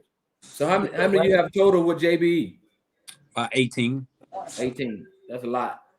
So which one made billboards? Did one of them make billboard? Black Horse as a single, the Two Kings, Mufasa. Two Kings made billboards, and Trailride Certified, the first one. Oh, okay. So let's talk about award shows. So you've won a lot of awards, right? Yes. So how do you feel when people say that you didn't really earn those awards? How do you respond to that? Well, I mean, if they've been on the show, they probably seen me. If they anywhere, most people have seen that cowboy hat at a show, and they've been like, my work speaks for itself. You know what I'm saying? But don't that make you feel some type of way that I don't give a damn if you want it or not? You know, for somebody to question everything you do, don't that make you feel some type of way as a man? You know, I'm like, damn. So can I get a break? You know, okay, well, can I at least get a break? Or is it just them being misanthropic, some haters, and everything you do, they don't want you to have nothing, not just you. I'm talking about anybody in Southern Soul that wins something. The first thing they'll say, this person didn't earn that. Read. Well, see, the crazy part about it, that's been my career. Yeah. The cowboy hat pretty much don't deserve nothing, but I'm whooping butt. I mean, I was the only artist ever to win Artist of the Year on every facet in 1 year. I mean, I went from ZBT, Blues Critic, you name it, even Jackson Music Award. I swept everyone as Artist of the Year, but I still didn't get credit because they said I'm on the voting team for one. They must have just gave it to them. It wasn't, but what really drives me is the work I do speaks for me. I've been on with every headliner. And one while they used to call me the headliner killer because I come in there and put on a show that'll bust you. I think even them awards, I got 2 trophy cases. I had to buy an extra trophy case. No matter what the awards, when I get that mic, that's when we prove ourselves as an artist. That's when Jeter Jones, you'll get to know who. If you don't know who I am, by the time I get through with my show, that's when I want to prove who I am. So y'all not on the board with ZBT. Y'all are not on the board. I ain't never known them to have a board. Both of y'all. I ain't on no board with nobody. me and Tamisha have been friends since I met her. But I'm not on no board. I never known her to know a board. The problem they got with ZBT is it was like it's a voting process. There you go. Yeah, it was a voting process, and this the thing because I'm a researcher. When I looked at Tucker's page, Pokey's page, all the big wigs, I never saw them ask nobody to vote for them. Yeah. But on Jeter page, Yeah. I say, hey, vote for me. Mm-hmm. You know. But I know That's y'all heard good. that before. I know y'all heard that before. People saying y'all was on the board over there. I know y'all heard that before. Nah, Right? Or we slept with them. Yeah.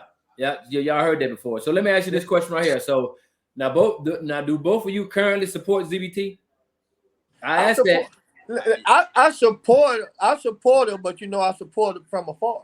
You But know. I asked that because it's rumored that there was a situation happened that occurred and it caused y'all not to further support it. Is there any truth to that? No, I mean it's situations that Uh-huh. happen, but that don't ease my support of it. I support all award shows. I support all the organizations. But the things that happen is that I can speak personally to her. You see what I'm saying?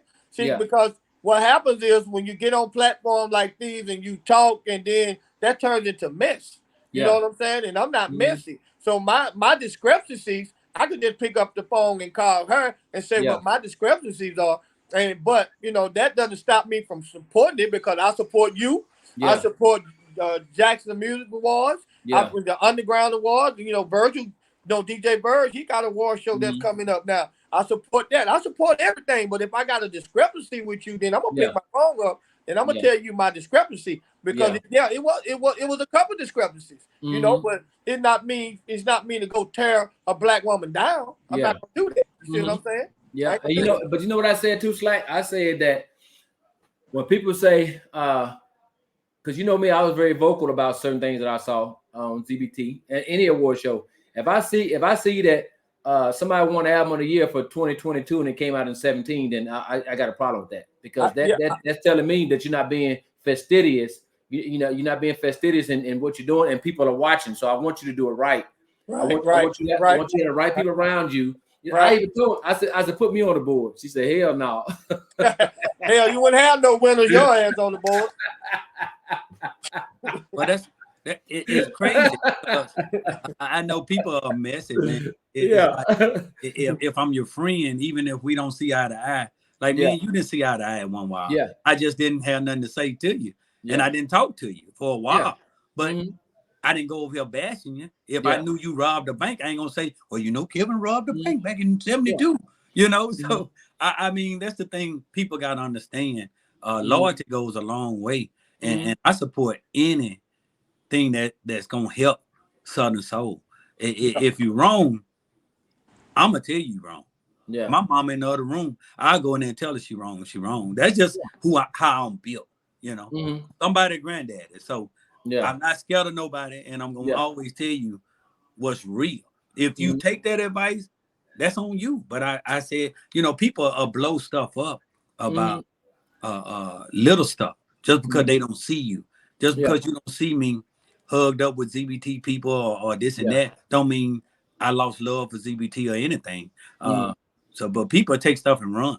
Oh, I heard Jeter said now. Jeter ain't said nothing. I tell people, man, a two-headed horse is better than a one-headed horse because you got two brains. So the road to hell was paved with good intentions.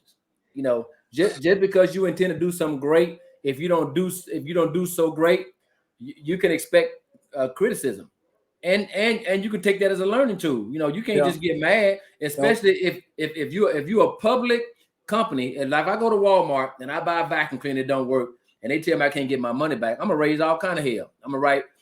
So you just lost me as a customer, and I'm gonna write the corporate office and everything. So you're gonna give me another vacuum cleaner.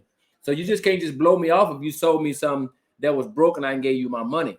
So that's why I tell our people that people talk about off the record. I never go live and say, I don't care. Change your channel, go to another show.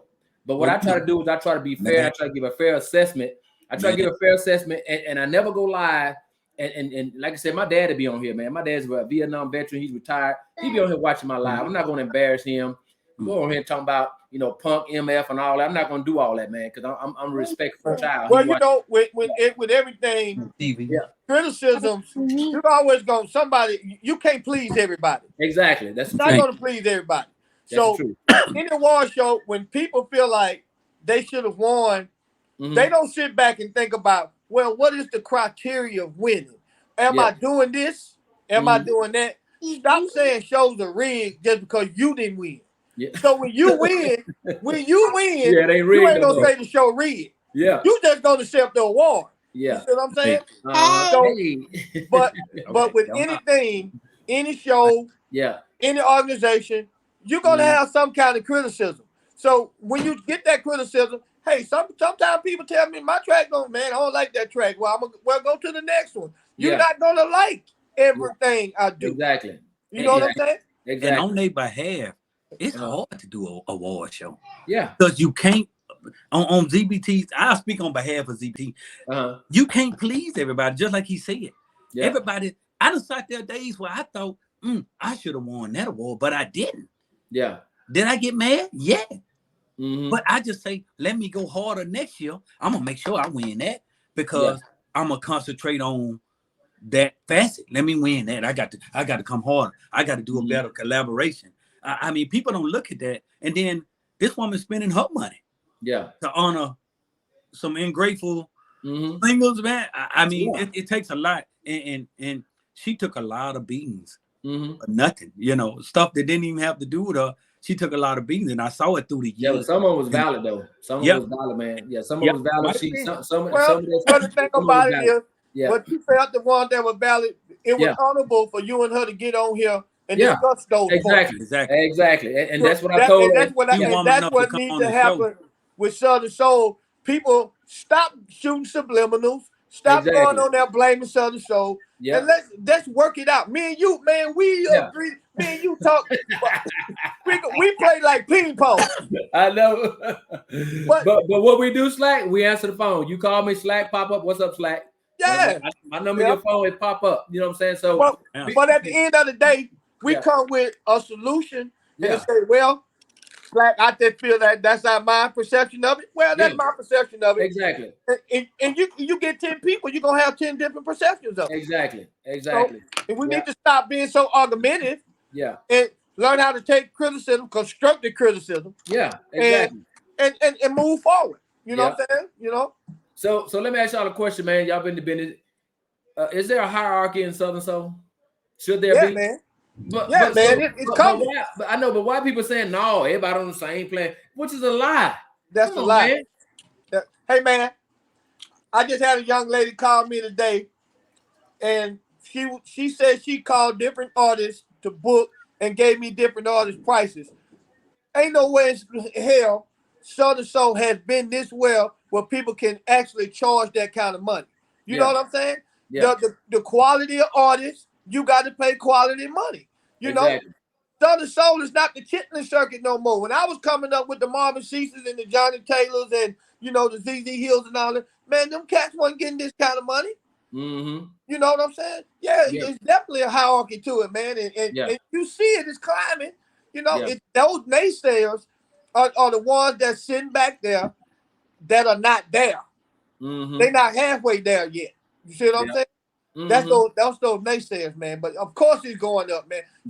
Let's take George for instance. When Jeter had Black Arts, Cammy had Can't Let Go. Tucker the King of Swing. Tucker, you know, his record popped off. He was the man swag and just, hey man, you can't deny it. You know what I'm saying? So now these people are household names, man.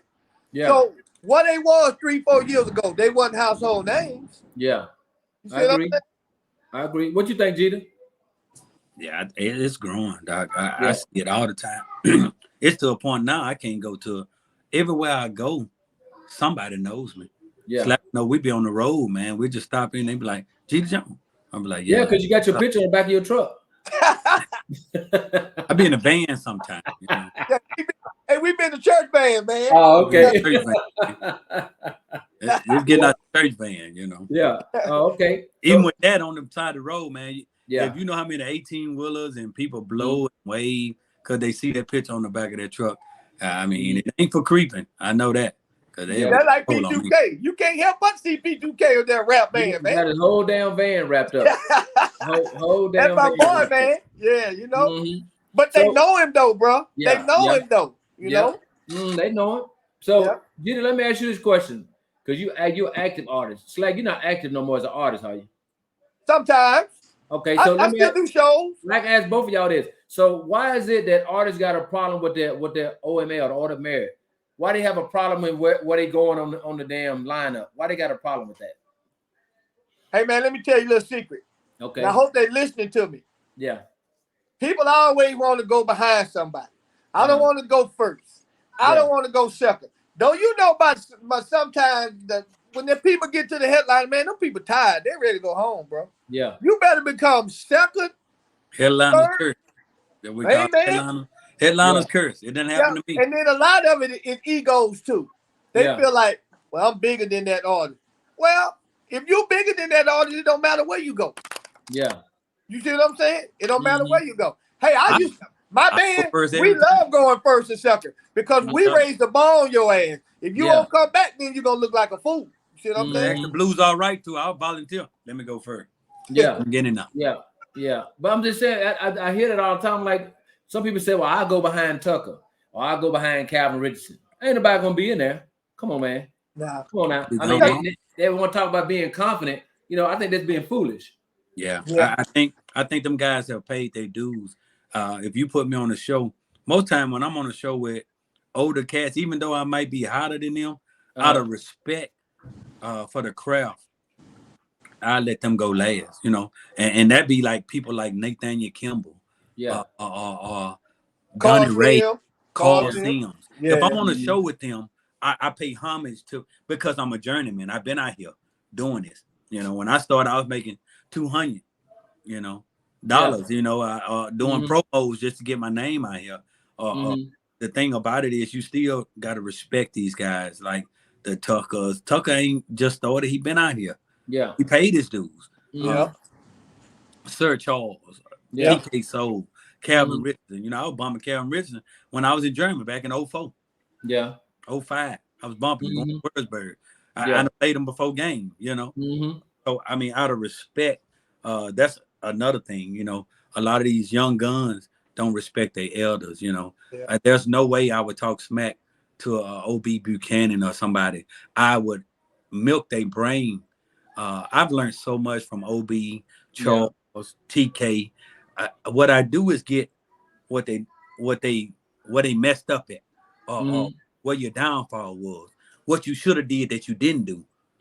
A younger artist, because I haven't been out here long to say where I'm at is a miracle. But I know God. I keep God first, so I know my blessings come from above. But it's the work in me that I don't care. I go first every time. Yeah. But let me play devil's advocate. So when Michael Jordan came in the league, he just came in. He was talking junk to everybody. He was just that much better than everybody. So they respect that. So you know what I'm saying. When you say y'all pay homage, that's fine. But do it get to a certain point in a singer's career where they ass be washed up and need to go home? Some of them do, because and I tell you, because of drugs and alcohol will tear you down. Yeah. Or whoremongering. You got too many of these women. These women take all that out you. You know, you do that for a couple of years, man. You be wore out. Some of them take a break and you see an artist disappear for a couple of years and then come back because of drugs, alcohol, women. You know, that fast life. You know, I don't do after parties. You know why? Because I'm somebody's granddad, and I know I done put all my energy out on there. I'm gonna be sleep. You're gonna be sleep up in there. Yeah, I'll be in the club sleep. So I go rest and get ready for the next day.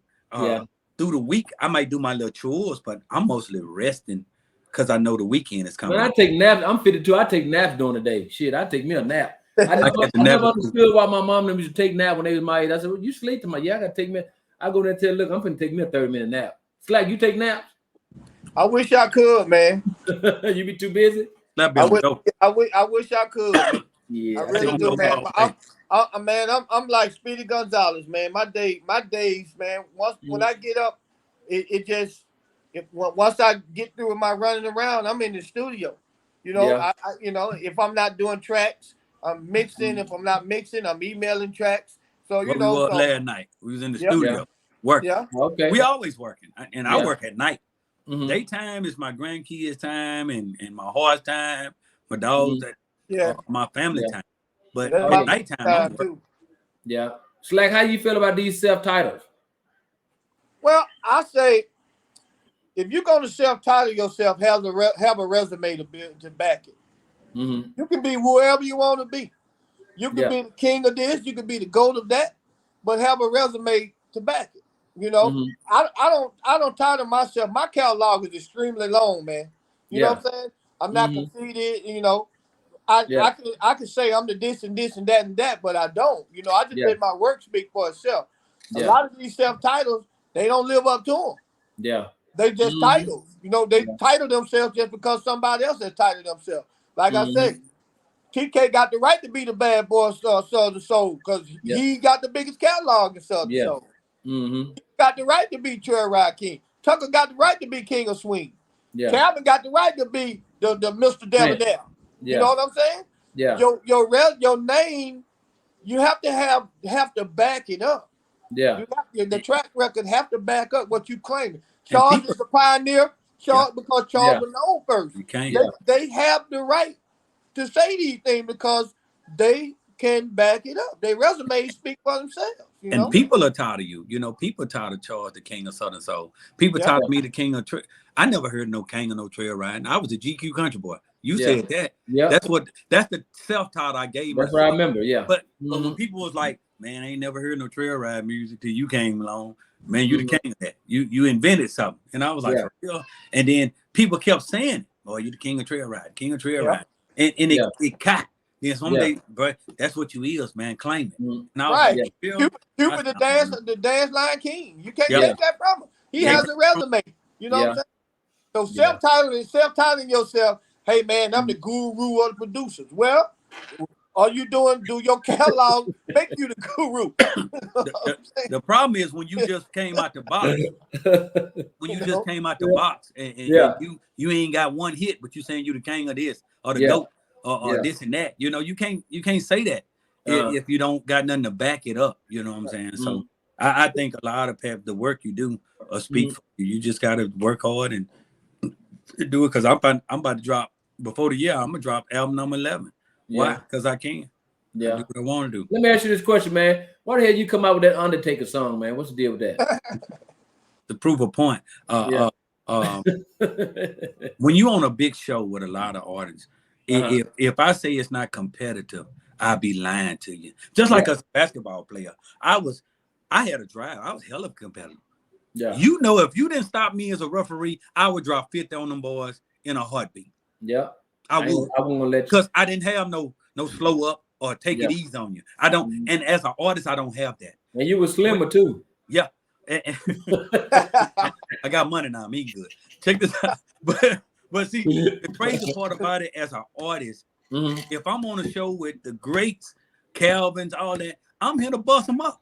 You know why? I want to prove that I'm the baddest cat on that court. Yeah. So if you saw they show last week and it's the same, whoop-de-doo. But I got different stuff. I'm gonna come.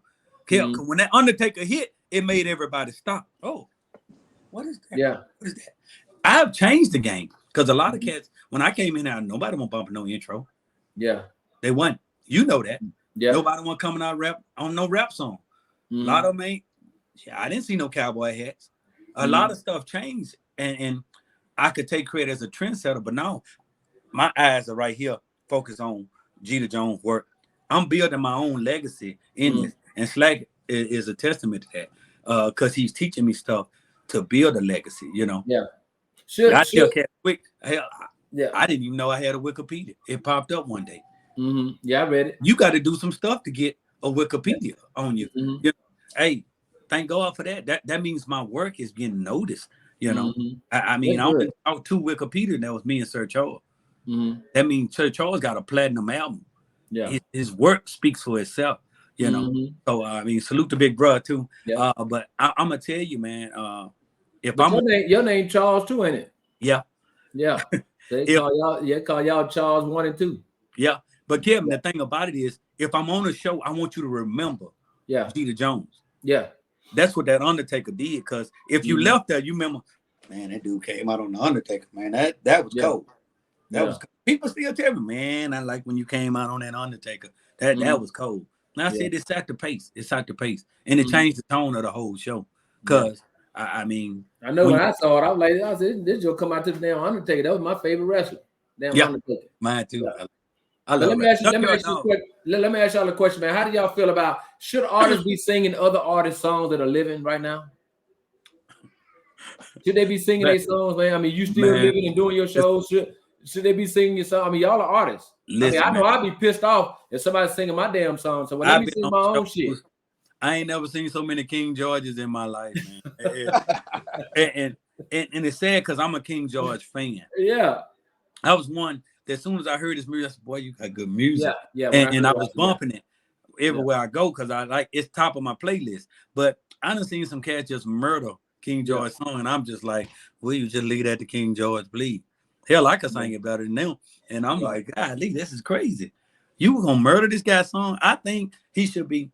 I do trap sometime as a cover song. Yeah. But I called him and got his permission to do trap because he's still living. Yeah. And it's different when it's an older head, you know. If I want to sing a King George, I know how to pick up the phone and say, King George, can I sing your song? But I mean, that wouldn't make sense because let that man make his money off his song. He just hit. But I'm telling you, if I've been on probably about 15 shows, I done heard cats. I used to stay on every night. And I'd be like, oh, Lord, that's what you're bringing tonight? Yeah. Like, God. How you feel about that, Slack? If you're a cover band, it's fine. Yeah.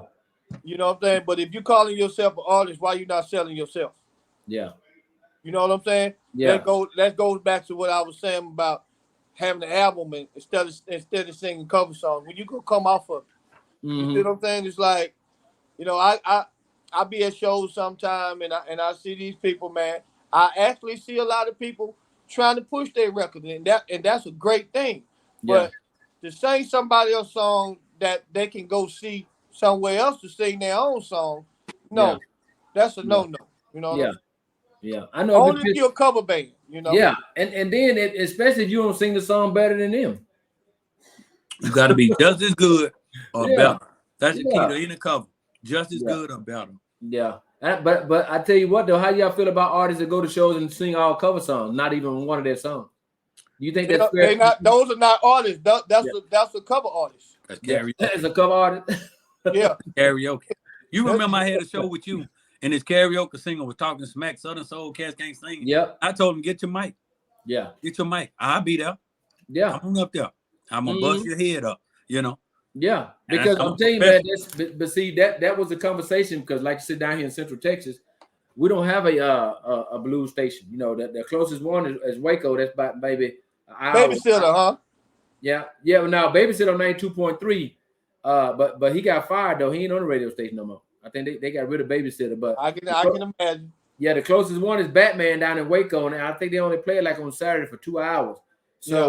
So what I be trying to convince these people to come out to shows, you know, some of these people thinking they Michael Jackson. These people don't know who you are. It's like, who is this? Who is this person? Okay, we're gonna come out, Kevin, because we want to have a good time. You do good shows, but when you come there and you sing 3, 4, 5 cover songs, they be like, well, damn, you know, I got that CD in the car.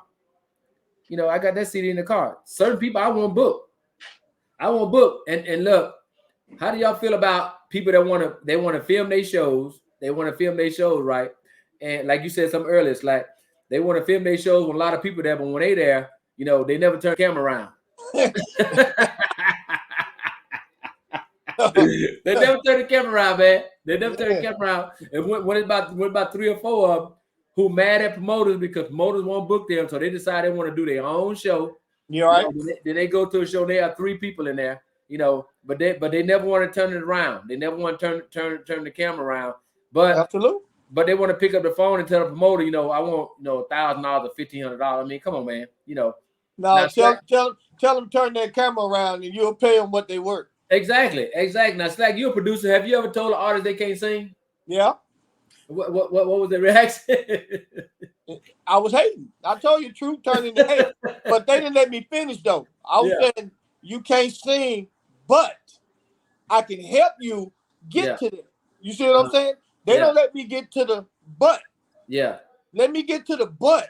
You know, because everybody can sing. You just got to be trained to know what you're doing. You know what I'm saying? Yeah. So let me get to the butt. You know, let me say, but I can work with you. Go take you some boss lessons. You know, let somebody show you what sharp and flat. Let me hit this note on this piano and see, can you hit this note on this piano? And if you can't, then let me train you to hit that. You know what I'm saying? They don't let you get to the butt. You automatically hate. So you mean tell me every artist that has come in your studio can sing? I mean, you didn't done something to make them to be average.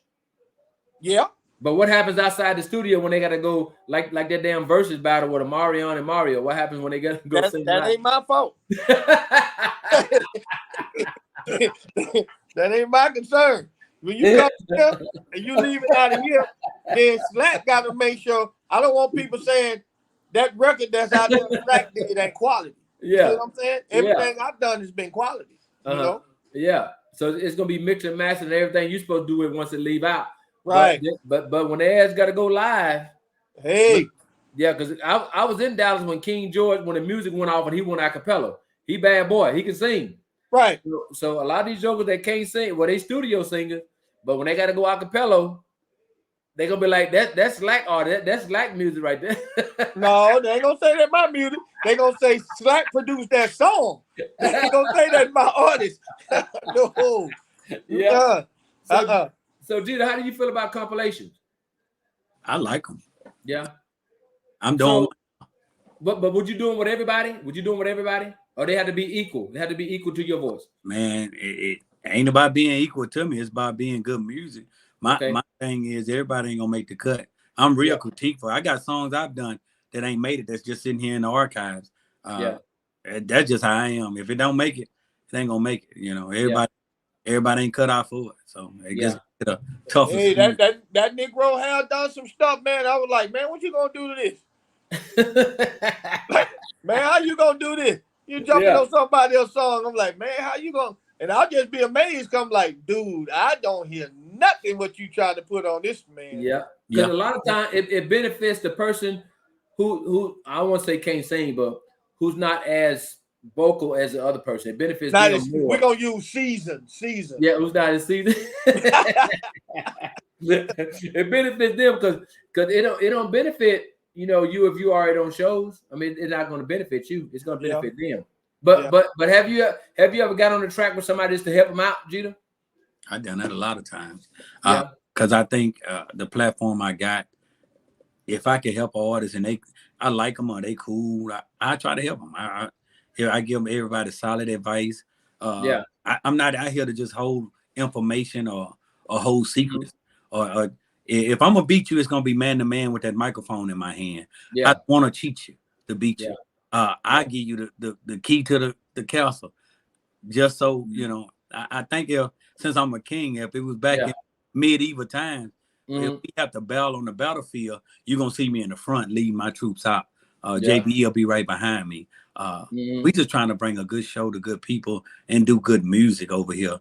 It's not about hating on nobody or stopping them. If I can help an artist along the way, I'm here for it. And a lot of us will tell you I've helped them, Yeah. Well, I'm glad you did listen, because I called you and said, Gita, take that damn live down. Take that down, bro. Take that down, man. No, you ain't gotta do all that. No, don't do that. And I know Slack has told you plenty of time, man, get up, don't go live, don't do that. Look, I don't respond to foolishness. Because if somebody else want to be foolish, I'm not gonna respond to foolish, because my dad always told me, never argue with a fool, because if somebody passed by, they won't be able to tell the difference. Well, I was raised old school. I mean, I don't do a lot of talk. I'm the type of guy, if we got beef and I'm in your face, we'll handle that, man to man. But we're talking about Johnny Taylor, Bobby Blue. We're talking about their music, and they talked about love and all these jokers coming over here now, talking about they want to pull up and all that. You're going to pull up on the wrong person. It shouldn't even be about that, man. Because you have some people that will hurt you over here, but it shouldn't be about that. It should be about these fans. It's a genre of music that is growing. Well, they got fans that are paying to come see them, because a lot of fans tell me, a lot of people that come to my shows tell me that certain artists, they won't even follow them because they went on their page and saw how ignorant they were. Yeah. So when they do that, they lose fans. They lose fans, regardless of how good their music is. And you know what I tell them too, Slack? I tell them, look at the NFL. Look how good T.O. and all them boys was. They was a cancer to the team. Look at old boy AB. He trying to get back in the league. Don't nobody want him. Right. He look cancer. you a cancer to wherever you go. You know, Right. so yeah, so I'm glad you stopped doing that, G, to stop getting on and stop responding to nonsense, man. You know, let your shows, let your music respond. You know, because a lot of folks like it's even folks now. They got talk shows that don't nobody watch. They be mad at me. You can't get mad at me because they don't watch your show because you don't have no content. You don't have no content. Nobody want to listen to it. You You know, got then you you got you got you, It comes growth too. I mean, yeah. look, when you look up, have you ever seen TK Soul on social Nope. media? Sir Charles or Tucker? All the big wigs are not on here Because beefing they book. with these cats because they booked. And I Slack told me one day, he said, "Man, you booked every weekend. Yeah. You pound for pound, I'm considered and proven to be the hardest working man in Southern Soul. I got more shows than anybody. Yeah. In the last 2 years, nobody has done more shows than me or does more shows than me. That's why you ain't got time to be on Facebook. I don't have time for it. And I looked up and instead of addressing, a king don't wrestle around with peasants. Nope. If you at the house baking cookies, what I'm arguing with you when I'm out here making some money for. Why they gotta be baking cookies? It took the one over here to the right tell me one day, he said, "Man, you bigger than you think you is," because he said a lot of times my mind, I'm just that same old country boy. I'm still trying to go hard. That's where my mind is at. It's not on the fame I got, the awards. I could give a damn about the award. The awards I won last year is nothing to me. I'm trying to win something next year.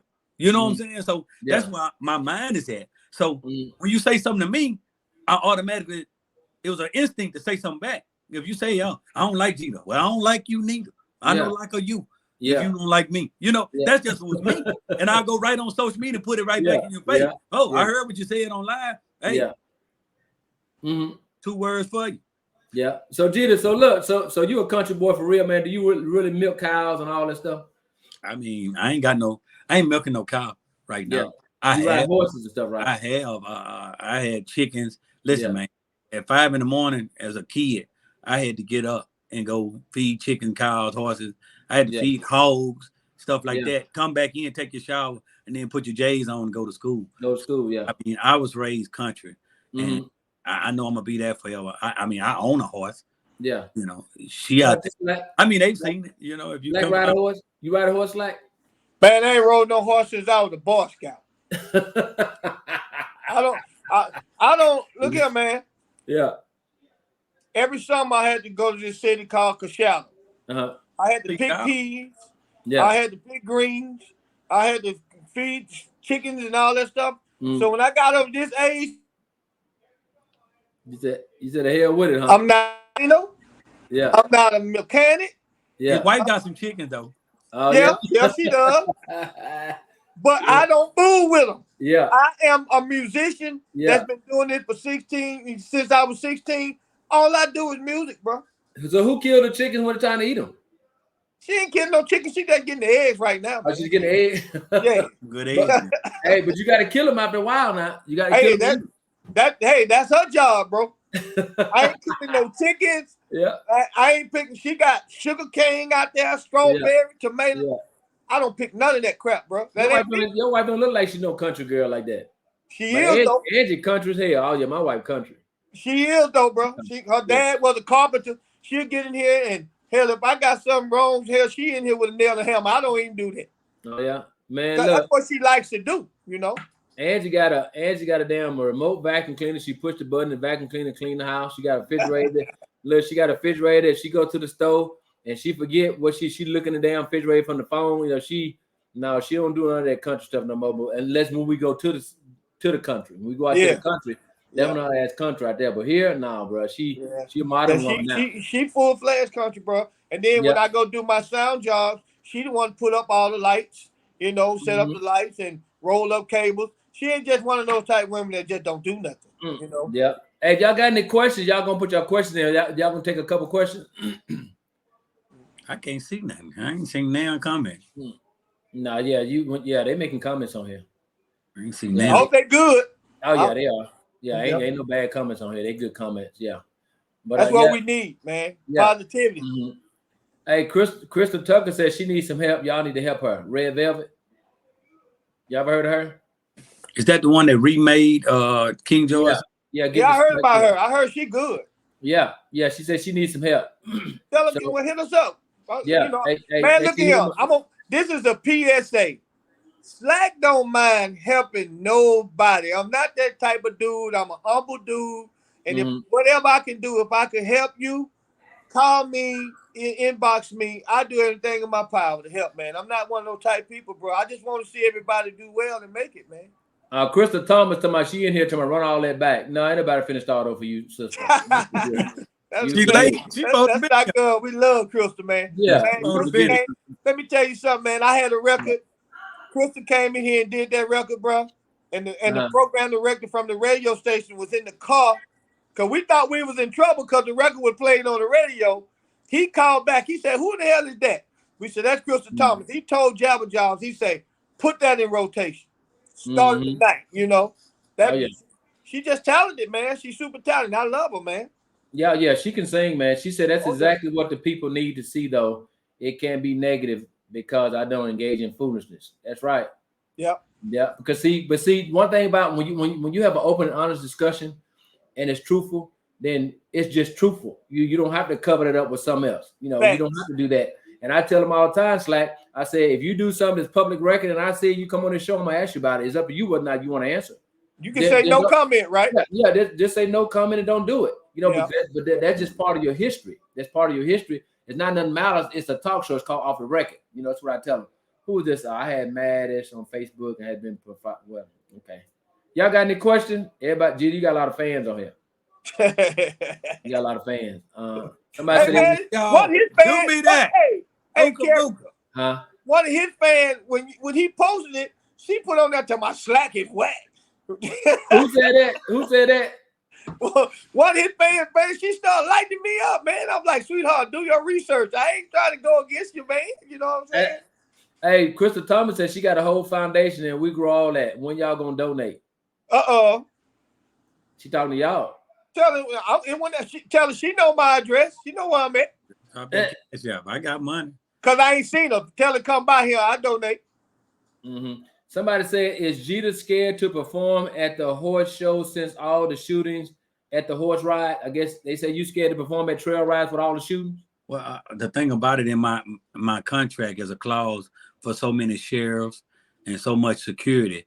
If they don't have the proper amount, because everybody, that's just like everybody's not a promoter at those shows. Some people at those shows because they got some land and trying to make a quick buck, and they'll let anybody in there, even if it's not appropriate. The last trip that I did Friday night for Boost Scooters in Corsicana, Texas, they had lawmen, they had security, they searched every car.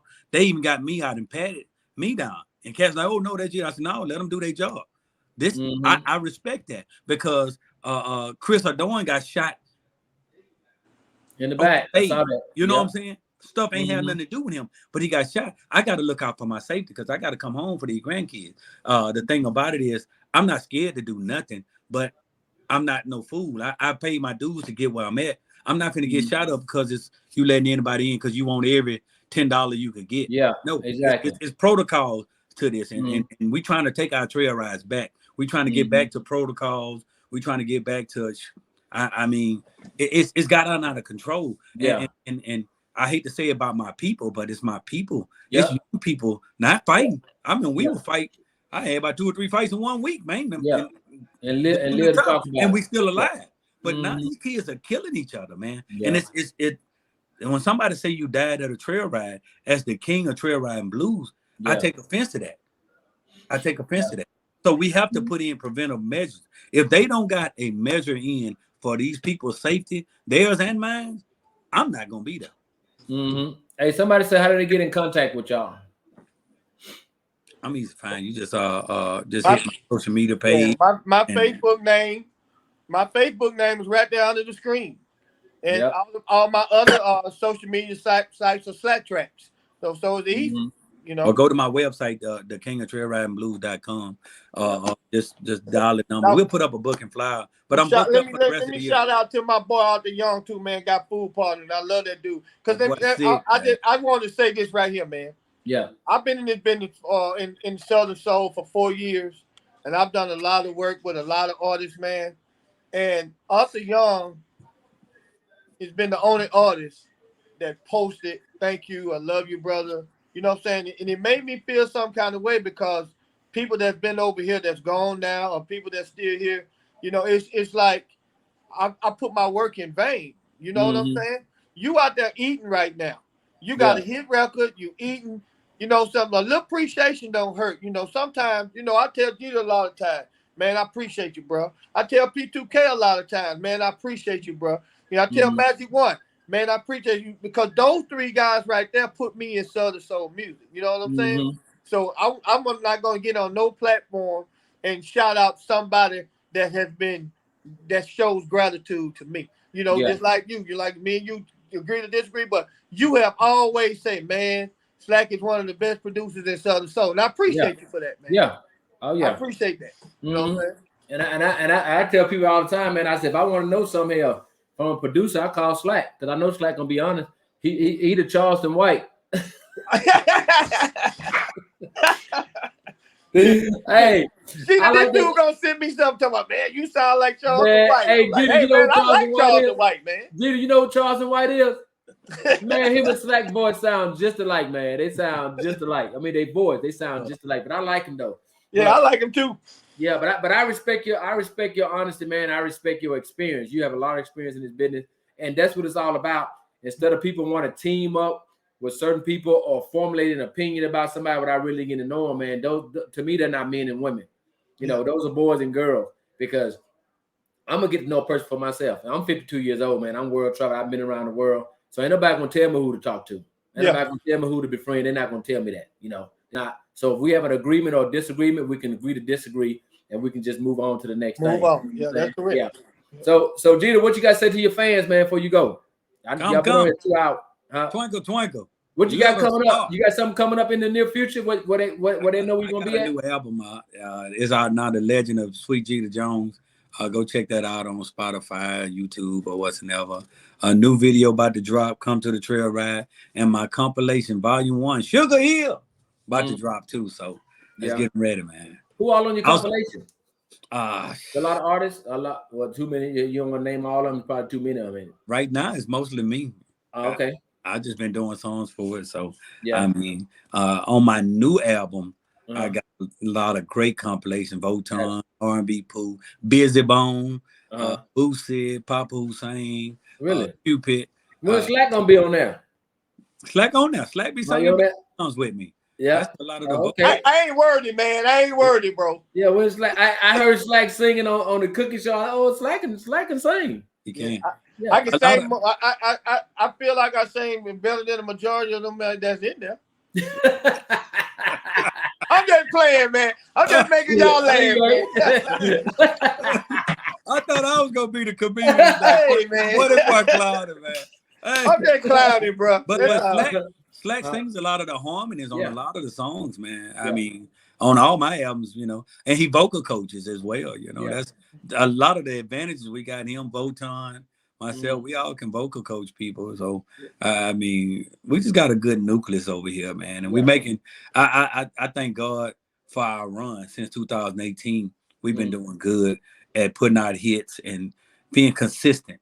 One thing we concentrate on is the consistency of putting out good music. So that's what we've been focused on, and that's what we're gonna continue to focus on, is putting out good music. I want to thank all the fans that's buying the music, watching the videos, that's streaming and spreading it out. So man, everybody that listens to the music, share it with somebody. That's all I ask of my people and the people that don't know me. If you don't know me, hi, I'm the king of Trailride and Blues, G. Jones, and I'm happy to meet you. I love you. I got to tell the story before you leave. So one thing I'm gonna tell y'all about Jeter Jones. We was down in Mississippi. I had a show down in Mississippi. I took him down there with one of my wife's people. We had a show. I think it was you, Kang, Wolf, P2K, and who else was it? Lady Trucker. Lady Trucker, yeah. So I had them on the show. So my auntie, she kept saying, I want to meet this guy named Jeter Jones. I want to meet him. So she had already danced with Jeter. She didn't know who Jeter was. She had already danced with him and everything. So when he went on stage, tell the story, Jeter. What she do, Jeter? That's because P2K and everybody had them nice little booths set up with their pictures and stuff up. I didn't feel like taking it out the truck, so I just went in there. I went and bought me a plate, and I sat down with the people, and I mingled with it. And she looked at me, she said, because I was grooved. She said, "You want to dance?" I said, "Come on." And I had danced with her earlier, and I was just sitting out like a regular person. So she said, "Man, I thought you were just a nice looking man, and you actually Jeter Jones." I said, "Yeah, that's me." And it was funny though. Yeah, I try to stay on people level though. That's just how I am. And look, Jeter, this is the same one. This is the same one when Jay Hammer was coming down there, right? So she said, "I'm going to the concert to see Jay Hammer. I'm gonna wear my push-up bra so you can see my titties." I said, "Auntie," I said, "You know Jay Hammer blind." She's "You blind." I said, "Auntie." You want to see that?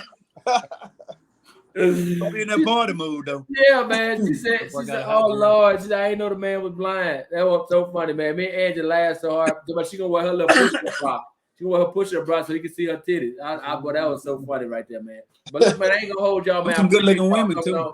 Shout out to Angie's family. It was good-looking women. Oh yeah. She got a beautiful family down there. All of them look good. Hey, matter of fact, Jeter even came down in the country. It's like you didn't come down that time, but Jeter was all in the country. I mean, down in the deep country. Yeah, he came down to the deep country. I don't know how we got back off in there, but we was in there. Oh yeah. You got to pump sunlight up in there where their ass at down there. Yeah, but it's they own a lot of land down there. They got bed and breakfast, all this stuff. We had a really good time down there, man. I just went back about 2 months ago and we partied. Boy, they was ready. I said, man, y'all really know how to. Man, shout out to Mississippi. I love it. Shout out to them, man. Yeah, they be partying down there, man. Yeah, we'll be down there. I think on the 23rd, they're having a big party down there. My brother-in-law having a birthday party, so we're gonna ride down on the 23rd, man. But look, man, hey, now Jeter, are you coming? You're not on that show December the you're on that show in Dallas on the September 24th, right? Yes. Oh yeah, I'll be up there. Yeah, I'll be up there September 24th. I talked to what's his name. I'll be up there and check that out, man. Slack, you gonna come back to Texas when he come? More likely. I usually don't go out to band dates, but sometimes I go and come out with him when I want to get out the studio and have a good time. Then I come on. More likely I'll be there. Okay, well, I look forward to seeing y'all, man. And you're coming in September. I look forward to seeing you. I don't see myself coming that way no time soon in Louisiana. I'm gonna bypass that and go to Mississippi. But I appreciate y'all taking y'all time to come on, man. And look, we made it. We made it through. Yeah, we made. Look, hold up. Now, Jeter said he can come. Jeter said, "I'm gonna come on your show, Kevin, when you get some views and all that." So I must got some views down. Good day. But look, y'all know we on YouTube, so y'all share this live. KL Young Production on YouTube. Y'all share this live. When it's gonna get posted? It's gonna be posted tonight. Okay. It's gonna be posted tonight on YouTube, but I'm gonna take some of the funny clips and I'm gonna send you some of the funny clips and I'm gonna post every now and then so your fans can see it. But it's gonna hit YouTube tonight. We did something funny. I ain't think.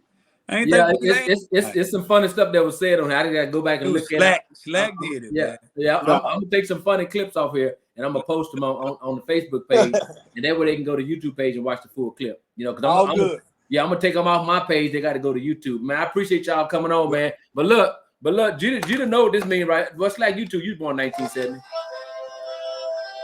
Good night, y'all. I'll see y'all next week. Y'all take care.